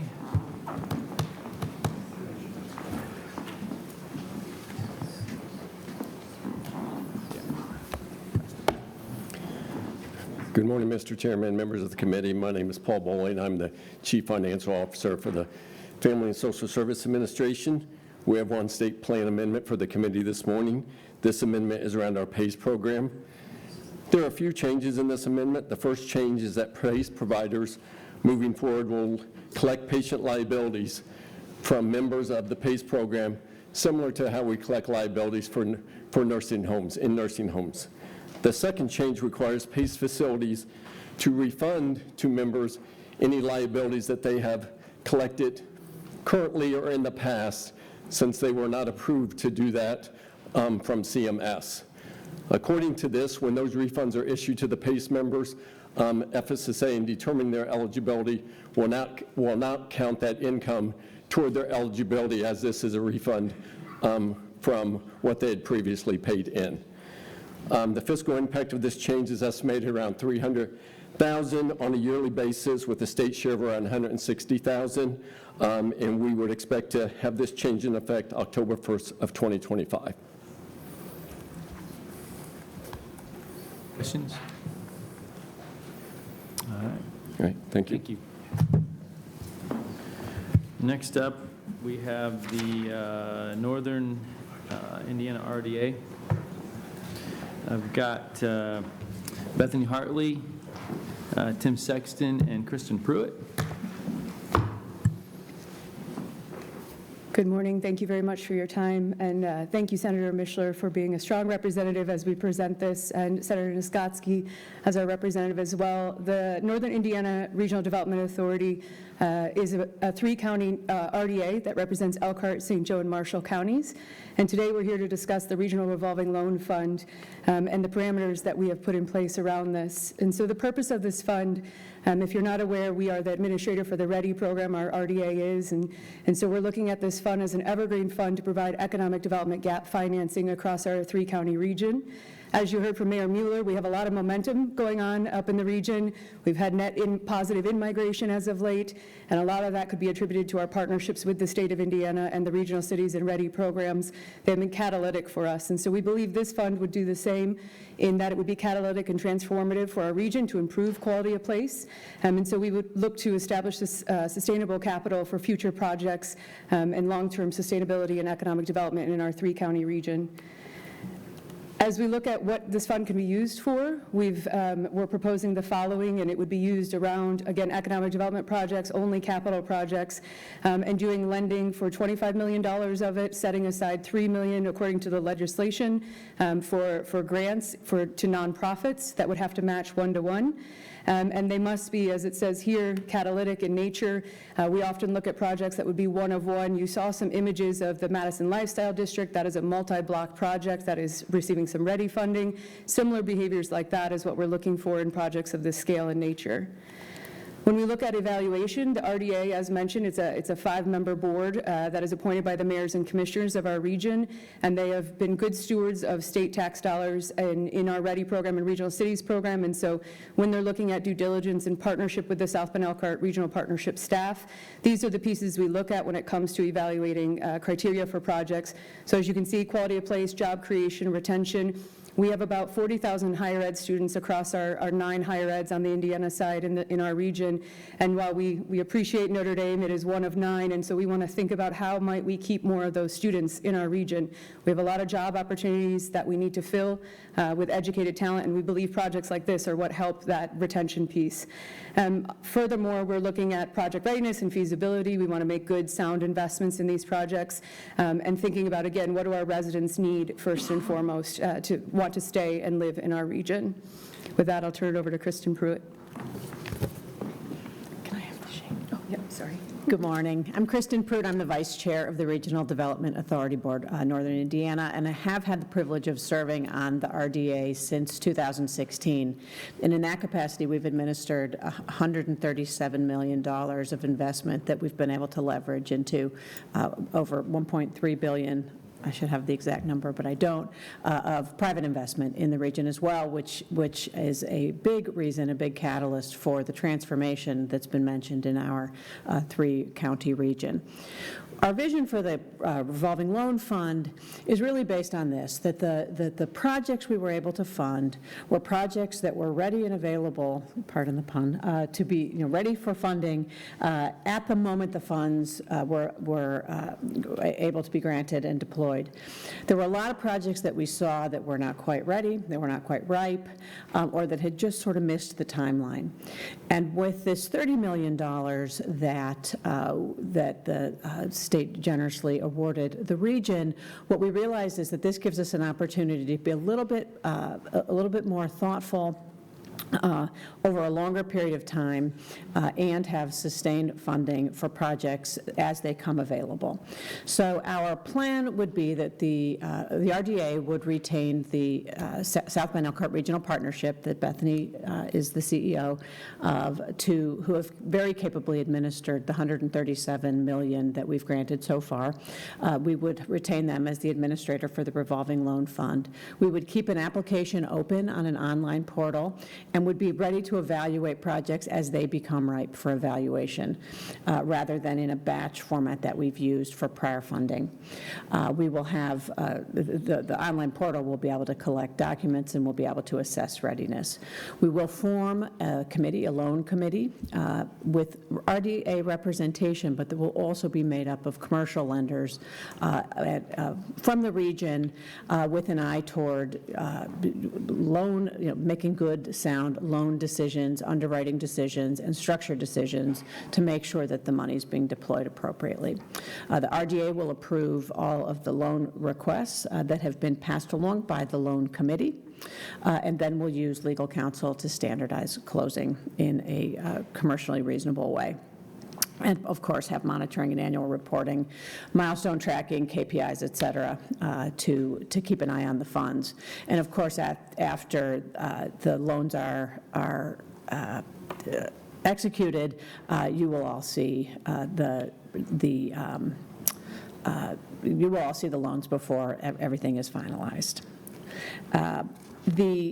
We have deliberately structured the revolving loan fund to allow us flexibility to really target the specific needs of the project sponsors. This is not a one-size-fits-all approach, so the flexible terms allow us to provide gap funding to come into a project in a way that makes sense for the project. So the idea would be that these would all be repaid, that the loans would be repaid, but to allow some grace during construction period for an interest-only period. Minimum loan size of $500,000, which would require matches. That really would allow us to focus on projects that will have an impact, a significant impact on the community. We would subordinate to private lenders. The maximum loan term would be 5 years with potentially eligible, projects eligible for longer terms based on the size of investment. And then, of course, we would anticipate these would be secured. Standard loan documentation would be provided, and then there would be an upfront processing fee to cover our administrative costs. We have designed this the revolving loan fund within the legislative foundation as we understand it for RDAs. We have the authority to create this revolving loan fund and intend to use it for the specific authorities granted in the statute. So revolving loan funds for eligible capital projects, nonprofit grants of $1 million, up to $1 million with the dollar-for-dollar match, the administrative set-aside, which we've discussed, and would, of course, comply with the annual reporting due in July of each year. And with that, I just thank you again for the opportunity to be here to talk to you about this today and ask if there are any questions. Any questions? Senator Delaney? Thank you. I want to understand just one point. It says matching on your short-term loans for $500,000. Does that mean they have to have a similar loan from another institution for that time period? Is that what you mean by that? So it could be a loan, it could be a grant. That we will not be, we won't be the only dollars in a project. It has to have at least a one-to-one match. Yeah. Right. So you're only loaning. Somebody else is going to have to invest. Is that Yes. what it comes down to? At a similar amount. Yes. Okay. Thank you. And just a reminder, this was in the 23 budget, and in the 25 budget, it wasn't worded correctly in the 23 budget, so we just had to fix the wording in the 25 budget, so they've been waiting a couple of years to come in front of us. So it's not new money. But thank you for your work on this, Kristen. Anybody else? Thank you. All right. Thank you. Thank you.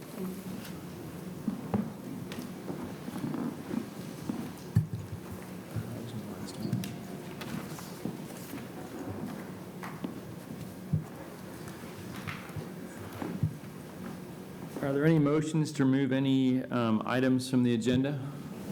Representative Porter? Thank you, Mr. Chairman. I make a motion that we remove item number 7 from the agenda. Mr. Chair, I'll second that motion. So I'll just take a manual vote here, so I'll call everybody's name, and you can tell me how you want to vote on this.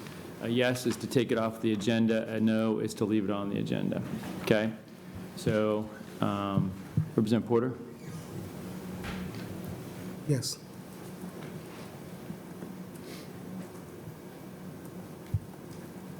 No.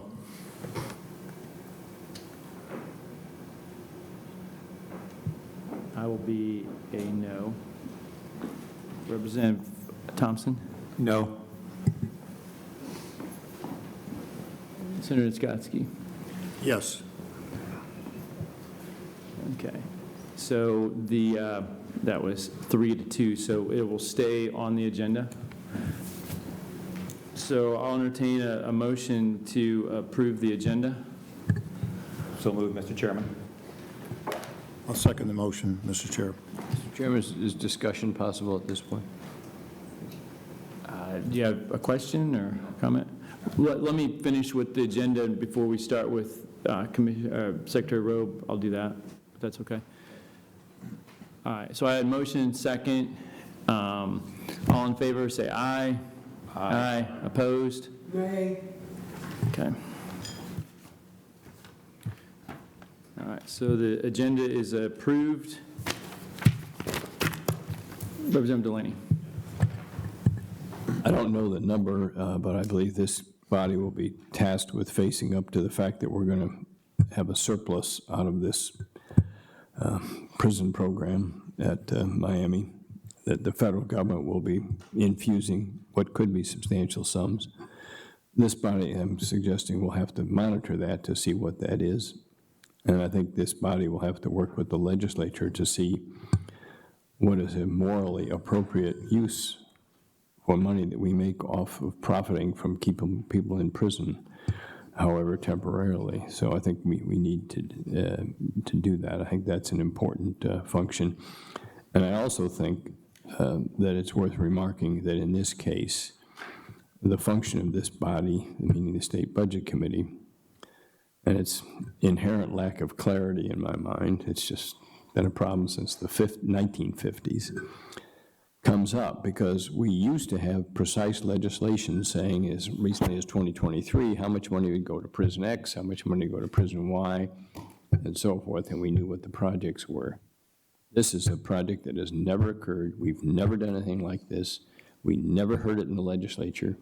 So I believe that the legislative role in deciding an important policy like the treatment of immigrants and prisoners and so forth, we're completely cut out from it. I don't think that's what anybody had in mind when they set the State Budget Committee up, and I think it's a reduction in the function of the legislature, and I think that's dangerous and inappropriate. So we're going to have to figure out how our budget is used to explain or to hide or to surprise, which is what currently goes on. I think we're going to lose some credibility with our citizens if we don't straighten that out. And thank you for your patience. Senator Skotsky. Thanks, Mr. Chair. I do want to just say that with the commissioner's comments earlier, because that was going to be one of my questions. This is it can be a difficult subject, and sometimes that's just based upon the news that people hear, and sometimes it's necessary for someone to be able to ascertain facts. So having the opportunity, if it becomes necessary, to be able to actually visit and see what is taking place, that might become something that's necessary, and I appreciate that we'll have that ability to do so. Anyone else? All right. We have one item remaining, one discussion item. Secretary Robe has been kind enough to come and give us an update on Medicaid. So, Secretary Robe.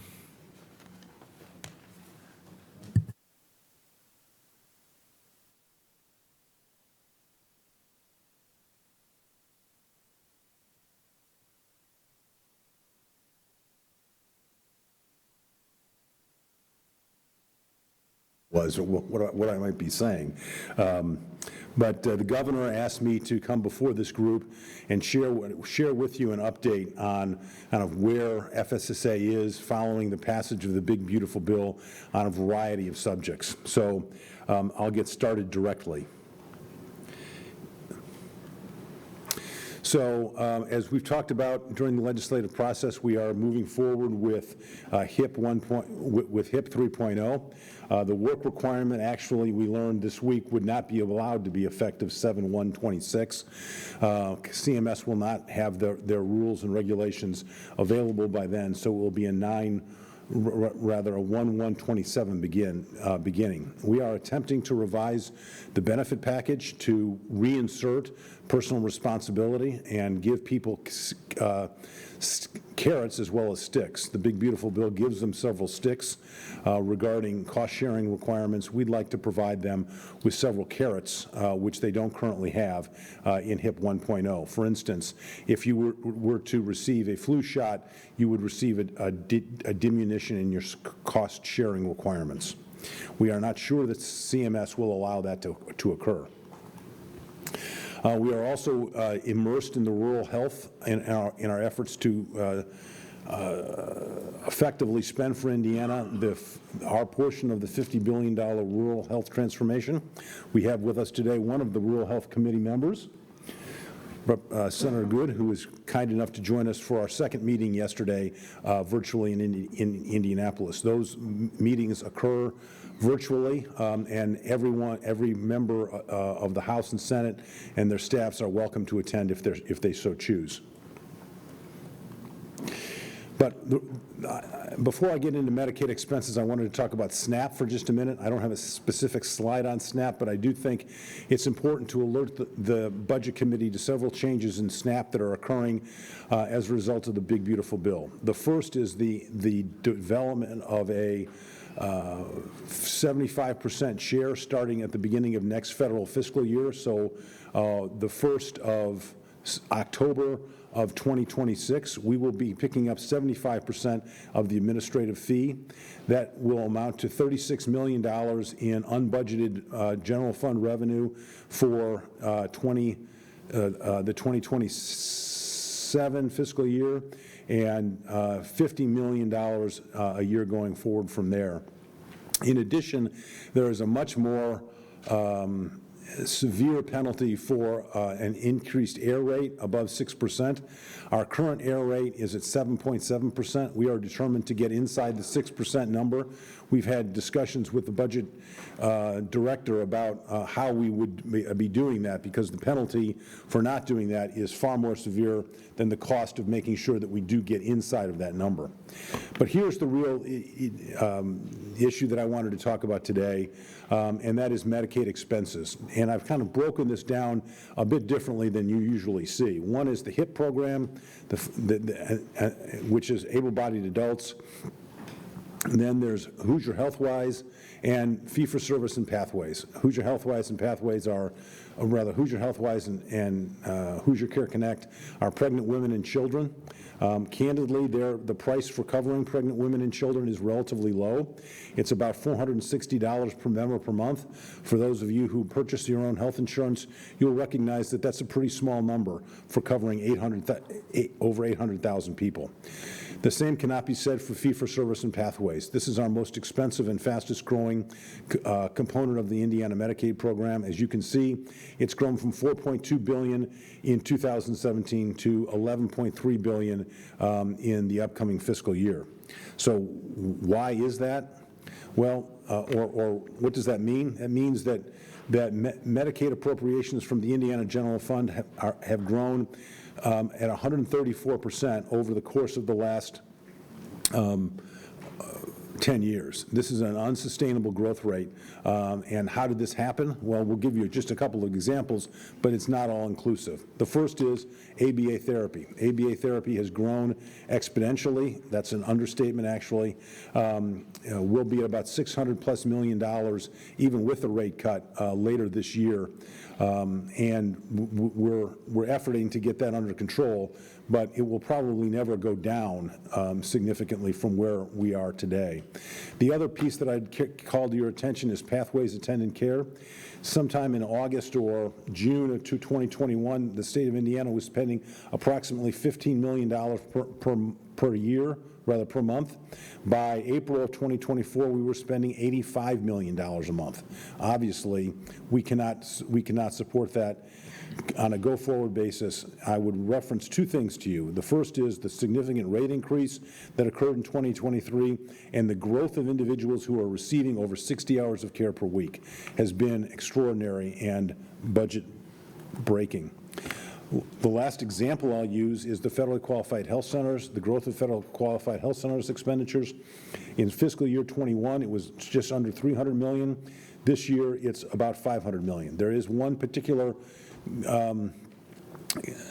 FQAC where we are spending $600 per visit.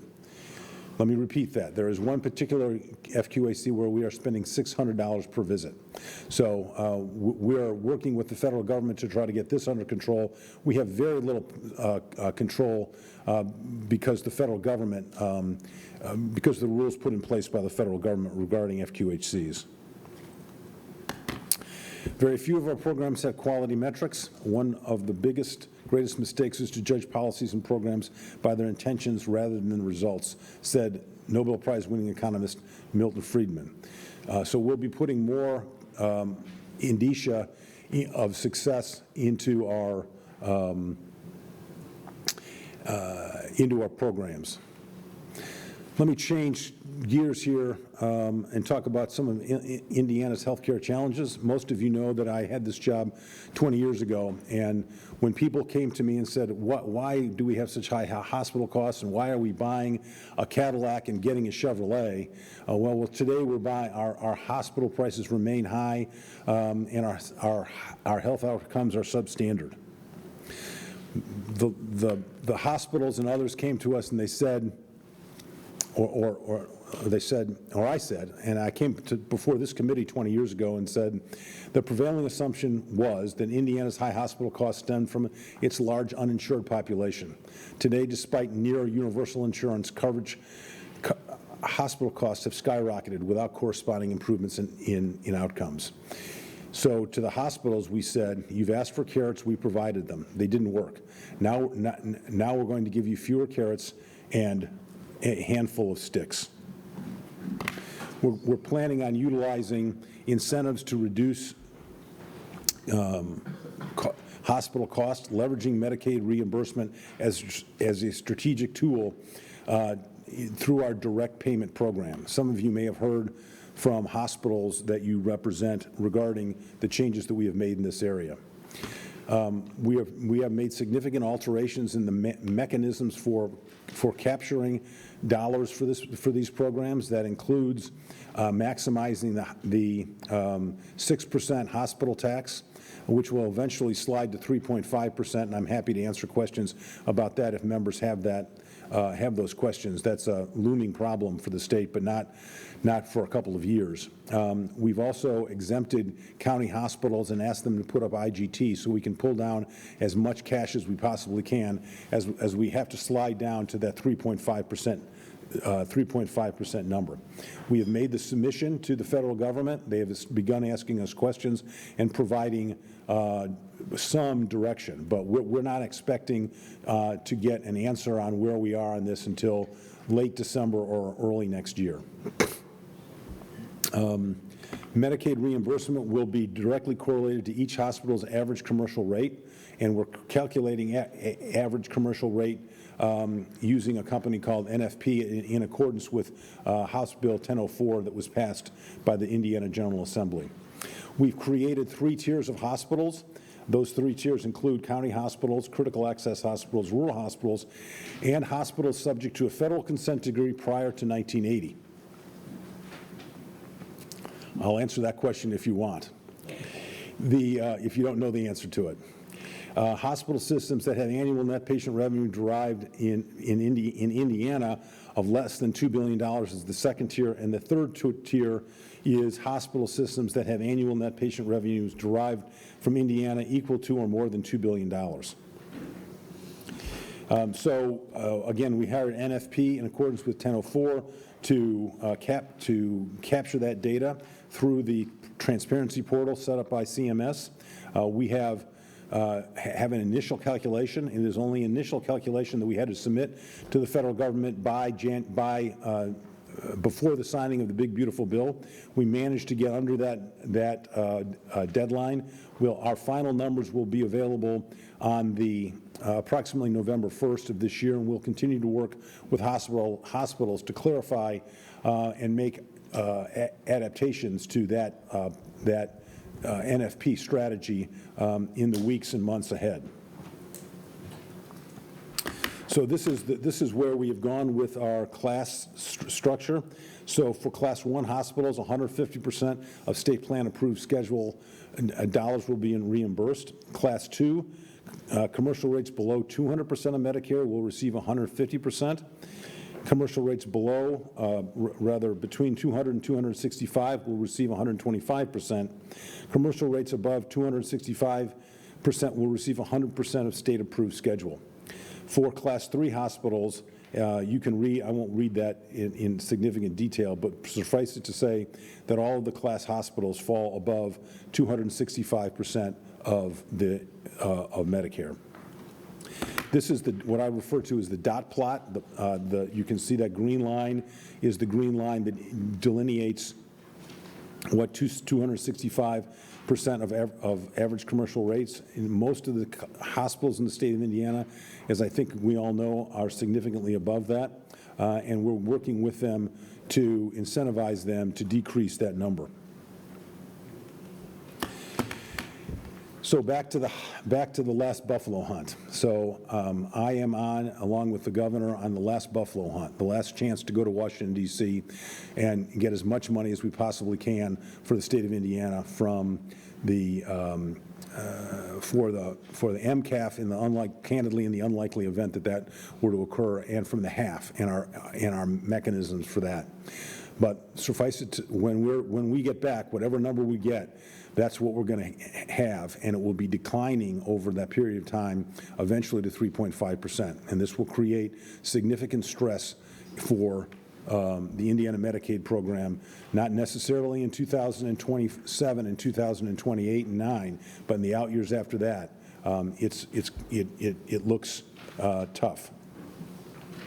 We have decided to budget differently in the 28 and 29 discussion, and this is really what the governor wanted to share with. I wanted to tell you why we're making this change and the process that we're using to do it. So in the past, FSSA has come to you, to the legislature, and said, well, the Healthy Indiana plan is going to cost us $6.3 billion, and Hoosier Care Connect is going to cost us $1.5 billion, and Hoosier HealthWise is going to cost us $2.2 billion, yada, yada, and all that adds up to $17.8 billion. And then we would say to you, well, we're going to get $13 billion from the federal government. We're going to get $422 million in IGTs. We're going to get some HIP funding, some HAF funding, et cetera, and that's going to add up to $15.2 billion.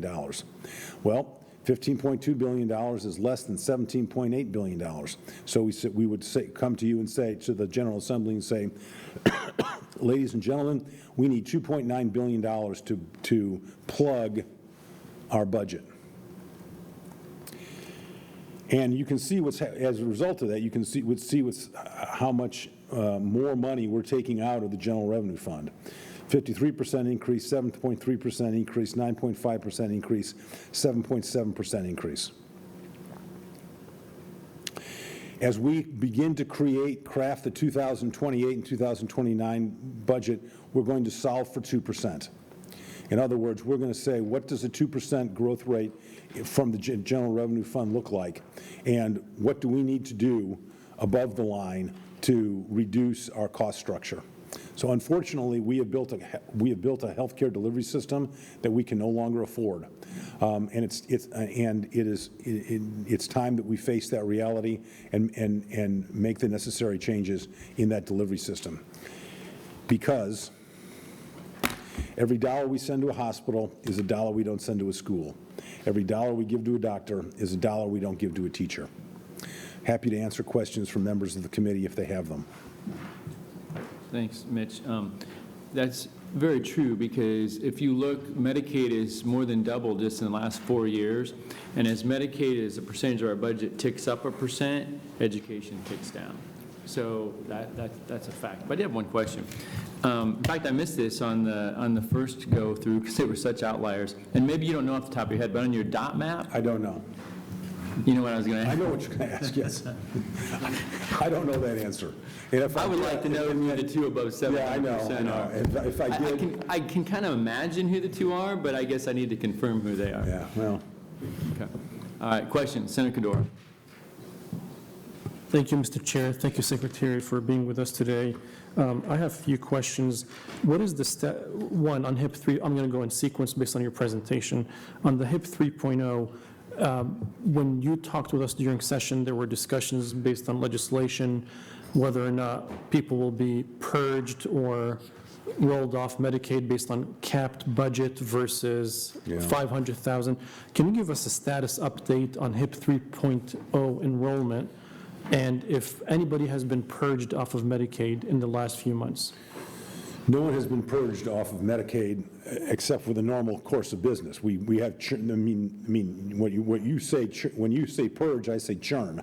I think we're talking about the same thing, right? But we haven't made a policy change that would remove people from the HIP program, though the number of people in the HIP program continues to decline on a natural basis, really, I think, from the pandemic as much as anything else. So just a natural redetermination process, people dropping off, Right. people joining, but no major change in policies. HIP is not capped at this point in time. I appreciate it. On HIP specifically, when we were talking about funding for HIP, are there any updates that you have heard from CMS or the federal government on the MCAF discussion from last session? Yes, there are, and they are unfortunate for us. A couple things happened. First of all, they said if you're going to, the way we had designed the MCAF, we had a very high tax on government-sponsored, on Medicaid plans, and a very low tax on non-Medicaid programs. The federal government has said, if for every dollar you're taxing here, you got to tax $1 here, right? So in the next budget session, we'll likely have had our MCAF not approved, and we'll come back to you, and the General Assembly can make a decision whether they want to create a across-the-board tax on health insurance. My guess is the governor, I've not had a specific conversation with him about that, the governor would not support an across-the-board tax on health insurance. I could be wrong about that, but I believe that's where they're going. Is there a reason to wait for the 2027 budget session, or if this is an emergency, why not? We won't know the results from CMS. We've been told that it will take at least a year for them to discern what that tax looks like. So that's the reason. You mentioned insurance, which was one of my questions, but since you mentioned it, I'm going to bring this question at this point. So is there any coordination as an administration between you, the governor's office, the Department of Insurance, and Department of Health on health care, maybe through that vertical? And the reason that I asked that question, too many sticks for hospitals. I understand we are one of the most expensive hospital systems in the nation, and we need to reform that. And I've been calling for that reform for a few years now. But what is being done on the insurance side? I mean, we can't just be dealing with the hospital issue and just giving it, free blank check for the insurance companies. That's outside of I don't disagree with you, Senator, but that's not inside of my portfolio. So through the vertical that you're in, are you guys not communicating and coordinating with the Department of Insurance, Department of Health, and the Secretary over there? We are with the Department of Health. I've had one meeting with the Department of Insurance, and that's really outside of my.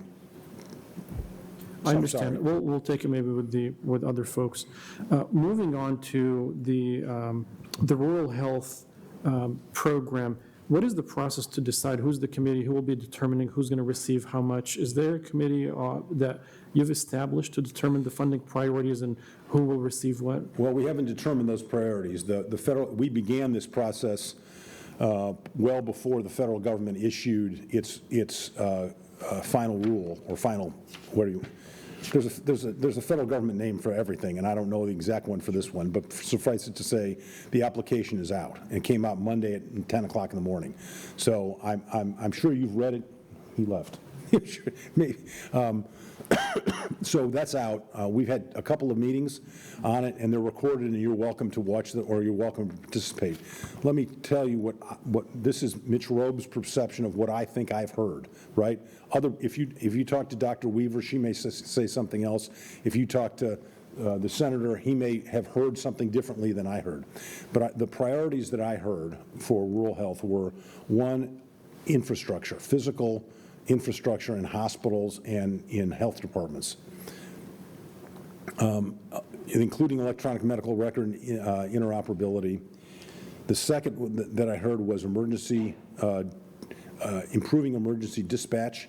Indianapolis has a much more sophisticated dispatch program than rural Indiana does. We'd like to see if we can bring some of that sophistication from Indianapolis to rural Indiana, because many counties have only one or two ambulances, and if it's a non-emergency run, an emergency run happens, there's no place to go, right? There's no cushion, right? So we need to, so we're working on that. And then prenatal care would be it's the most important dollar. I say this all the time. Prenatal care and postpartum care, it's the most important dollar Medicaid spends. Two committees that I staffed when I was an employee of FSSA, so I fully recognize and understand the importance of that. The Medicaid appropriations slide, I don't have a number on it, but the one that shows from 2017 to 2027, in 2023, at the end of 2023, cost goes up. If I look at the next slide, which is the ABA, 2023, cost goes up. If I look at the next slide, pathways, attendant care, 2023, cost significantly goes up. If I look at the Medicaid FQHC, 2023, cost goes up. It seems there's a trend. What happened to Medicaid programs 2023 and beyond? Is it the pandemic? Is it something else? I have my opinion of what happened, right? And my opinion of what happened is we were not running, and you've heard me say this 100 times, which is FSSA was not running a monthly financial review. As you guys, I'm sure know by now, we run a monthly financial review where we review, we spend next Tuesday, we'll do the monthly financial review, and then we do them publicly next, the next one comes up in October. The last one, unfortunately, was during a budget committee meeting, and I know you guys couldn't make it. But we do that publicly, and I'll give you a concrete example, Senator, of what we found in that. And DMHA, Department of Mental Health and Addiction, was unaware that Medicaid, inside of the Healthy Indiana Plan and the rest of the Medicaid programs that we operate, was spending $550 million on mental health, on substance use disorder treatment, outside of what was being spent inside of DMHA and the CMHCs. So we are now going to start coordinating that work. The same is true with ABA care, right? That we don't, inside of OMPP, we have some really smart people who work really hard at making sure that we send the money out the door as quickly as we possibly can to providers. But we don't have much in the way of oversight there. We don't have a pediatrician or a psychiatrist who can help us on ABA therapy. We don't have any mental health professionals there. We have them in other parts of the agency, and so we're creating mechanisms to work more effectively across our silos, our own silos. Yeah, that's extremely important. I remember when I was at FSA, we had the coordinating team with DCS dealing with using data to deal with psychotropic medications impacting kids in the custody of the state and so on. A former FSSA secretary was a psychiatrist, and there was some emphasis on this, but I think my point on the trend on the 4 slides, you shared your opinion. I also have a slightly different opinion, which is... Can I interrupt you just a second? I had to leave for a family funeral, so I'm going to make one announcement. He's going to take over, so hold that thought, and you can answer. I'll let you finish your questions. I just want to make an announcement that the next meeting will be October 28th and 29th. That's never happened with me as chair, because I've never been able to plan out that far, so this is the first time I think I've ever announced them. So I just wanted you to put that on your calendars. I apologize. I got to leave for a family funeral. Got a 3.5-hour drive to get there. And so Representative Thompson's going to go ahead and close out the meeting. So continue to ask all the questions there. Our deep condolences to you and your family, Senator. Senator Cordero, continue, please. Thank you, Mr. Chair. So my opinion is that the baby boomers generation is the largest generation that currently exists, I think, across the United States and in Indiana. So I wonder why we did not forecast as a state and as an agency, whoever used to do these forecasts, the trajectory of expenditures on some of these programs. And I wish the best of health and many decades of healthy and prosperous life for all of our citizens. Statistically looking at it, if that's what is driving it, at one point, those expenditures were probably either level off or decline a little bit, maybe 10 years from now, 15 years, 20 years. How do we move forward from this point of opinions to determining why is it going up, and how do you get to the point of actually understanding? Because if we understand, we can have actually an intervention. I'll conclude on that question quickly with one more point.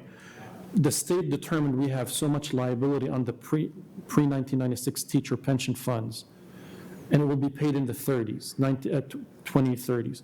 So they started adding a few $1 billion every couple of budget cycles to deal with the unfunded liability. We have a Medicaid reserve fund. Had we projected correctly, we would have used the reserve, the Medicaid reserve, to project correctly for the next 10, 15, 20 years and put some dollars to offset the liability. Not doing that caused us to emergency reactive policies to go back and figure, well, was the program smart sized? Are we offering the right units of service? Are we charging the right amount of dollars to providers and so on? So I feel that we're in a reactionary mode because we never had a strategy in the first place. What are your thoughts on that? I think we are in a reactionary mode. And we did that because we didn't fiscally plan effectively, and we need to expand our horizon beyond 2 years. We have a time horizon of 2 years, like Medicaid's going to go out of business. Well, it's not going to go out of business, right, in 2 years. So we need to expand that time horizon. We have a new actuarial firm that we've just retained, Deloitte, and so we will begin expanding that horizon. Certainly that horizon, this committee needs to understand what happens in 2032 when that number goes from 6% to 3.5% and the effect of that has on the Indiana Medicaid program. I appreciate that, and I would commend FSSA in moving in that direction because it's absolutely needed. The last 2 points I have on the outcomes piece, my first job at FSSA was a healthcare quality strategist under OMPP's care programs, and we were responsible for the HEDIS measures on a national level using those and the payment for outcomes to the insurance companies. Your slide is partially correct on some of the programs. I think there's still a quality strategy that is mandated by the federal government on an annual basis to be submitted. The problem with that plan and the payment for outcomes, statistically speaking, insurance companies have the data internally of who's meeting their BMI, who has high blood pressure, who has high cholesterol. So when they show up for the contract process with FSSA, they play the game of lowering expectations, knowing that they will meet these percentages to qualify for the payment for outcomes, but it doesn't move the needle on healthcare quality in Indiana. And that negotiation process, sometimes it became political above even the Secretary of FSSA. It would be between the CEOs and the leadership of insurance companies and the governor's office. So I hope that I support your position that there needs to be quality strategy for every program, and it shouldn't be subject to political pressures by leaders of insurance companies. And that's why I asked the question earlier about the insurance companies, because if you're trying to improve quality, and I raised that point specifically with you maybe a couple of budget committee meetings ago, when we were talking about the MCAF and funding Medicaid, I made the point, who is paying attention to quality? Because you can resolve the fiscal problem for 2 years, for 4 years, for 6 years, maybe for 10 years, but if our population is continuously not getting healthier, the expenditures will continue to go up. And philosophically, on our side as legislators, if we're not investing, we reduced last budget cycle funding for preventative health care through the Department of Public Health. So we're not investing in prevention. We're cutting supplies or funding for demand. So my message to you on this, please double down on the quality to move us forward. $4 billion of lost productivity because of untreated mental health issues in our state. And that will continue to grow if we don't deal with it. Yeah, thanks, Senator, for that. That slide is mostly directed to the fee-for-service pathways program rather than the managed care programs where we do have some quality measures in place. You're correct about that. My final comment, I think I've heard you say it multiple times over the last few months, that every dollar going to a hospital is not going to educate a child or something like that. I disagree with that statement. It is probably correct from your perspective as the Secretary of FSSA. From my perspective as a legislator, we have few critical functions as a state to deliver to the public. Education is 1, healthcare is 2, public safety is 3, infrastructure is 4. This is beyond the scope of our discussion today. I've raised concerns about $3, $4, $5 billion that, in my view, the state misplaced it or invested it in misplaced priorities. IEDC, Westville Jail, I can name a few other examples. So to me, it is not either or. It is not a choice between health care and Medicaid. A sick child that needs health care still needs to go to school. So I appreciate the sentiment that you're trying to say, if we save dollars, maybe we can invest more in education, but I think I can add more to it. If we invest in preventative care, we can do better. If we control insurance plans, we can do better. If we work with the hospitals, then we can do better. So it's not either or, and that's my perception. You're entitled to your opinion, but I think, we're humans made of bodies and feelings and souls, and we need to nurture the body and the soul and and without separation. So I appreciate your thought. I hope that maybe, I'm not going to ask you to reconsider your statement, but I will continue. As long as you make that statement, I'll continue to share my statement on it. Appreciate it. Thank you, Mr. Chair. Representative Porter? Thank you, Mr. Chairman. Mr. Secretary, a couple of things. The new requirement, and thank you for meeting with us last week and going through some of the questions I had last week. But the new requirement dealing with being reported for medically complex children and to have GP monitoring systems, is that a FSSA mandate, or is just something discretionary that you guys came up with? I'm familiar with much of the Indiana Medicaid program. I'm not capable of answering that question, but there's a but. Our new legislative director, who is here, who some of you know, and who's used to be a neighbor of, would be happy to find the answer for you and get it to you. You're being unfair. Okay, thank you. Another question, in regards to the wait list, the new, they're long for the FSSA pathways. Is there a plan to cut that list? Which wait list? FSA pathway. Pathways? Oh, pathways, Pathways. Yeah. Well. In HCBS. Okay, I got it. I didn't know if you were talking about child care or that wait list or the other wait list or what We were wait list. talking about child care. Okay. Yeah. So we've done a couple things, right? And I think I've shared with people. We used to invite people off the wait list, right? And we invited them off the wait list, and they had 360 days to become eligible. Well, we found that only 40% of the people that we ever invited off the wait list ever made it to being eligible. And that's because in some cases they passed away. Unfortunately, in some cases they weren't economically eligible. In some cases they weren't physically eligible. So we've made a couple changes to accelerate people getting off once they're invited. So to get on the wait list, right, you now have to become, used to be, the AAAs would ask, would you like to be on the wait list? If you said yes, you were on the wait list, right? Even if you weren't anywhere near being economically or physically eligible. We now take you through the level of care, the LCAR process done by Maximus.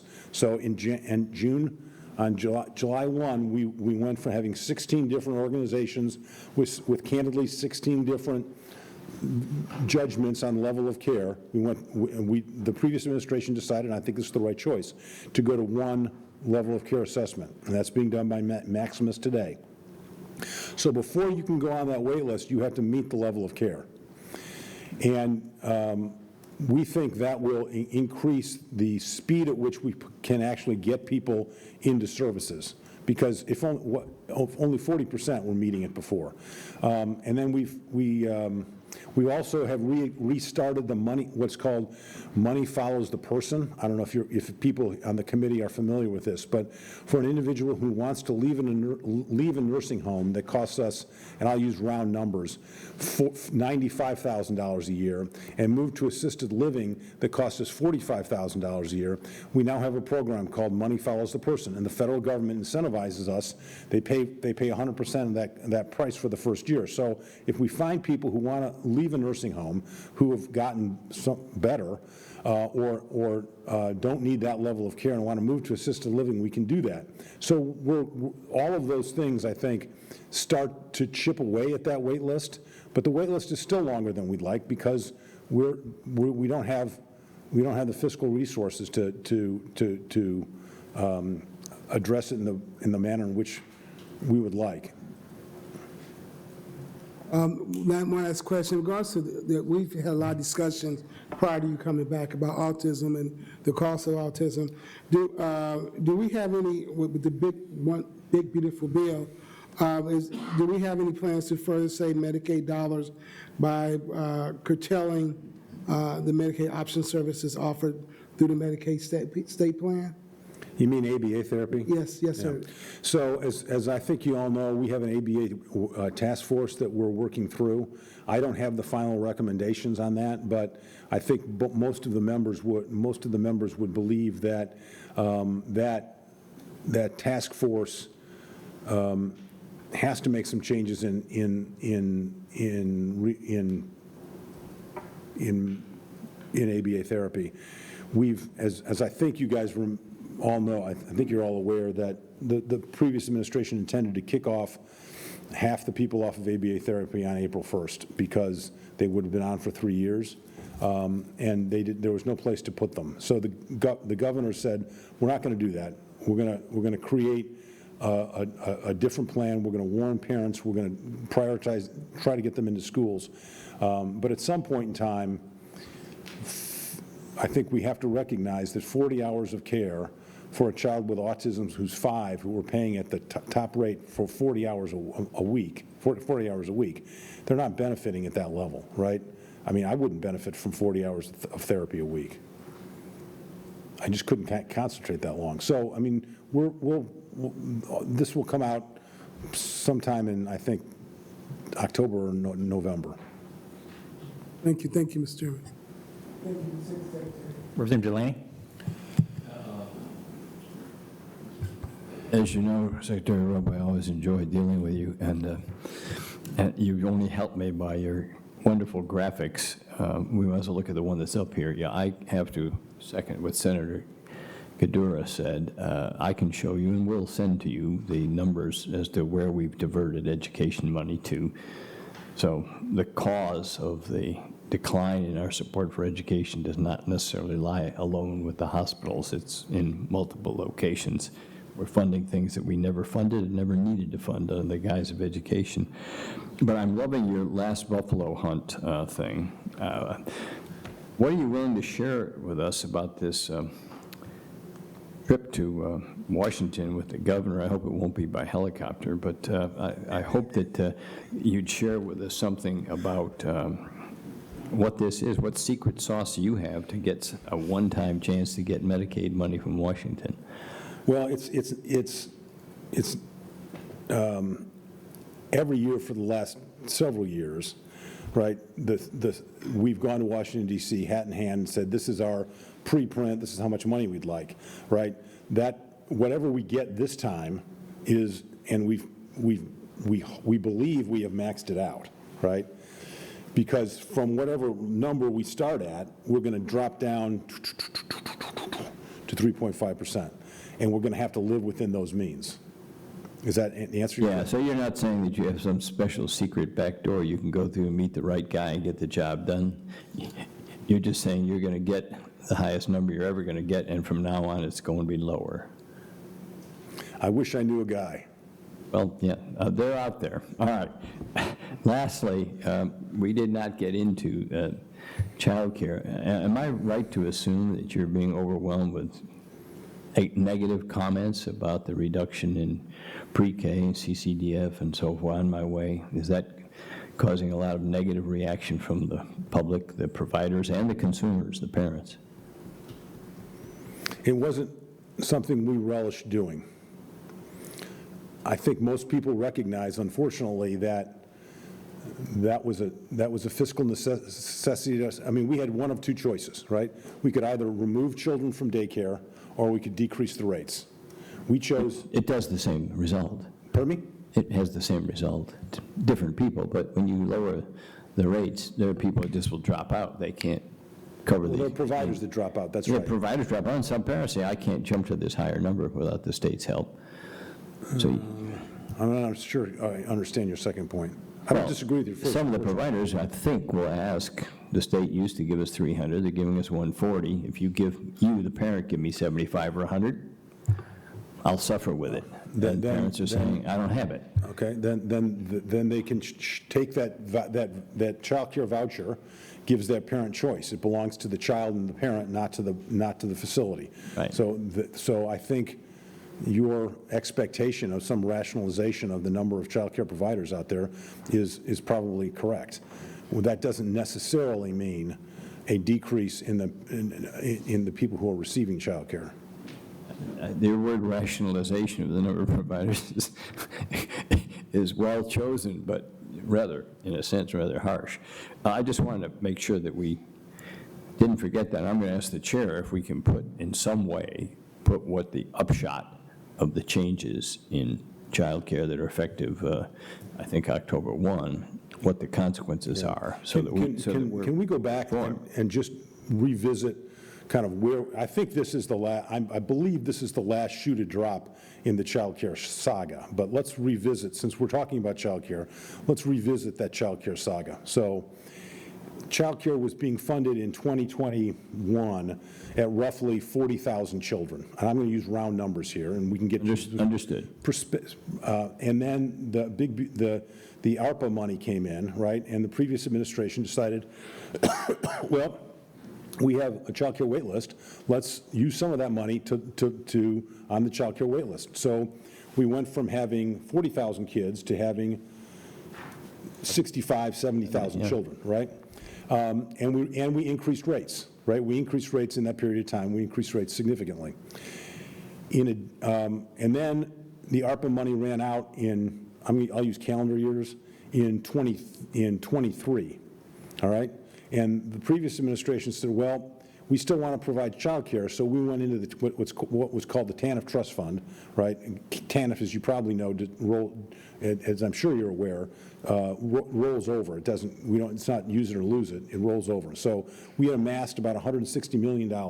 So they took about $130 million out of the TANF Trust Fund and funded daycare and continued to fund daycare and didn't create a wait list and didn't stop giving people new vouchers until December of last year. And their plan was on April 1st, again, what was magic about April 1st, I don't know. On April 1st, their plan was to say, everybody whose child care voucher comes due on April 1st doesn't get it. We're done, right? And that would be about 8,000 kids who would lose all of their daycare voucher. Same is true on May, June, July, August, September. I think by October, you'd have this group of people who, by coincidence, had their child care voucher come due in a calendar month they had no control of, right? And they would just lose it, right? The governor and the General Assembly recognized that and said that is not the way to behave. We are not going to do that. We're going to allow FSSA to create a ramp. What we did not understand in January and eventually May when that ramp was created was the change in attendance policy. So the change in attendance policy we used to fund daycare and said if you show up 4 days a week rather than 5, you get paid for 4 days. If you show up and if you show up for 3 days, you get paid for three days. What the child care providers wanted was to get paid for 5 because that Johnny's not here today. I don't get to have, I don't get to take 1/3 of that daycare worker away, right? I understand what they wanted, right? But that has a cost to it because, right, and that cost turns out to be the difference between about $8,000 a kid to about $10,000 a kid. So the reduction that you're referencing is after a 10% increase that occurred, or was it 10 or 20, Paul? Pardon, a 20% increase that was approved several years ago, and an increase that they're receiving because of the changes in the manner in which we are funding absenteeism.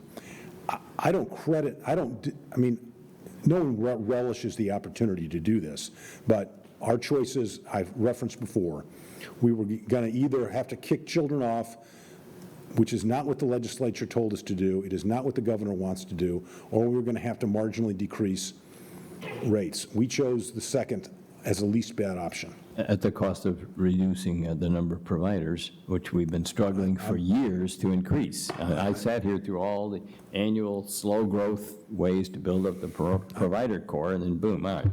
Well, I appreciate that, and as always, it's fun to see you. Take care.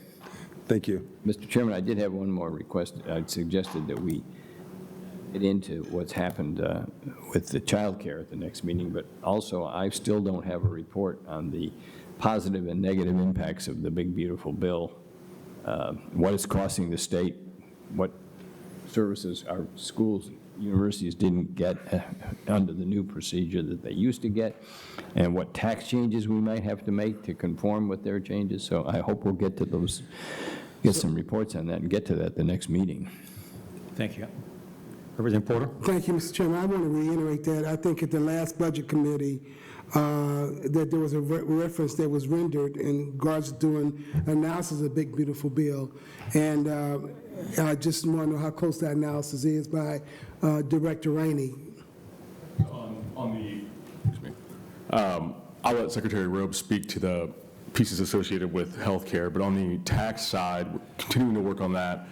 Quite a few tax changes. A lot of them depend on Indiana's decision, the legislature's decision around conformity and adoption of certain changes, add backs to our current tax code. So there's a lot going on there, but we're working to wrap that up with the Department of Revenue. And then the request for a list of federal funds that the state has lost because of various policy changes is ongoing, and I'm going to look to Deputy Director Ackerberg here. I think we're going to be done hopefully this week and have information out this week, early next week on that list for everybody. We're just checking the accuracy of the information we have currently.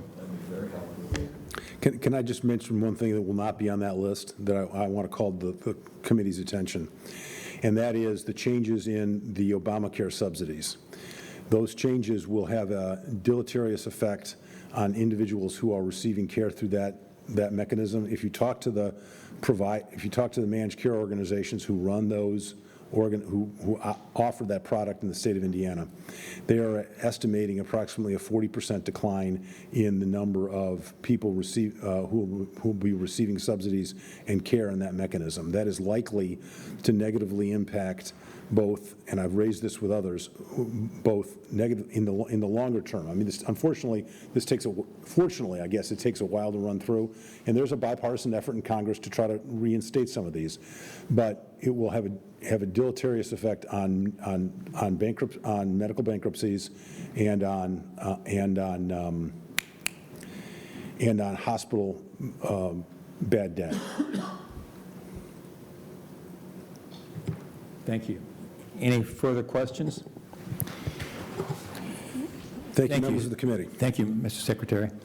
Is there anything else from members of committee that needs to be addressed before we adjourn? I don't want to make a mistake of adjourning until everything's covered. Anybody have anything? With that, we stand adjourned.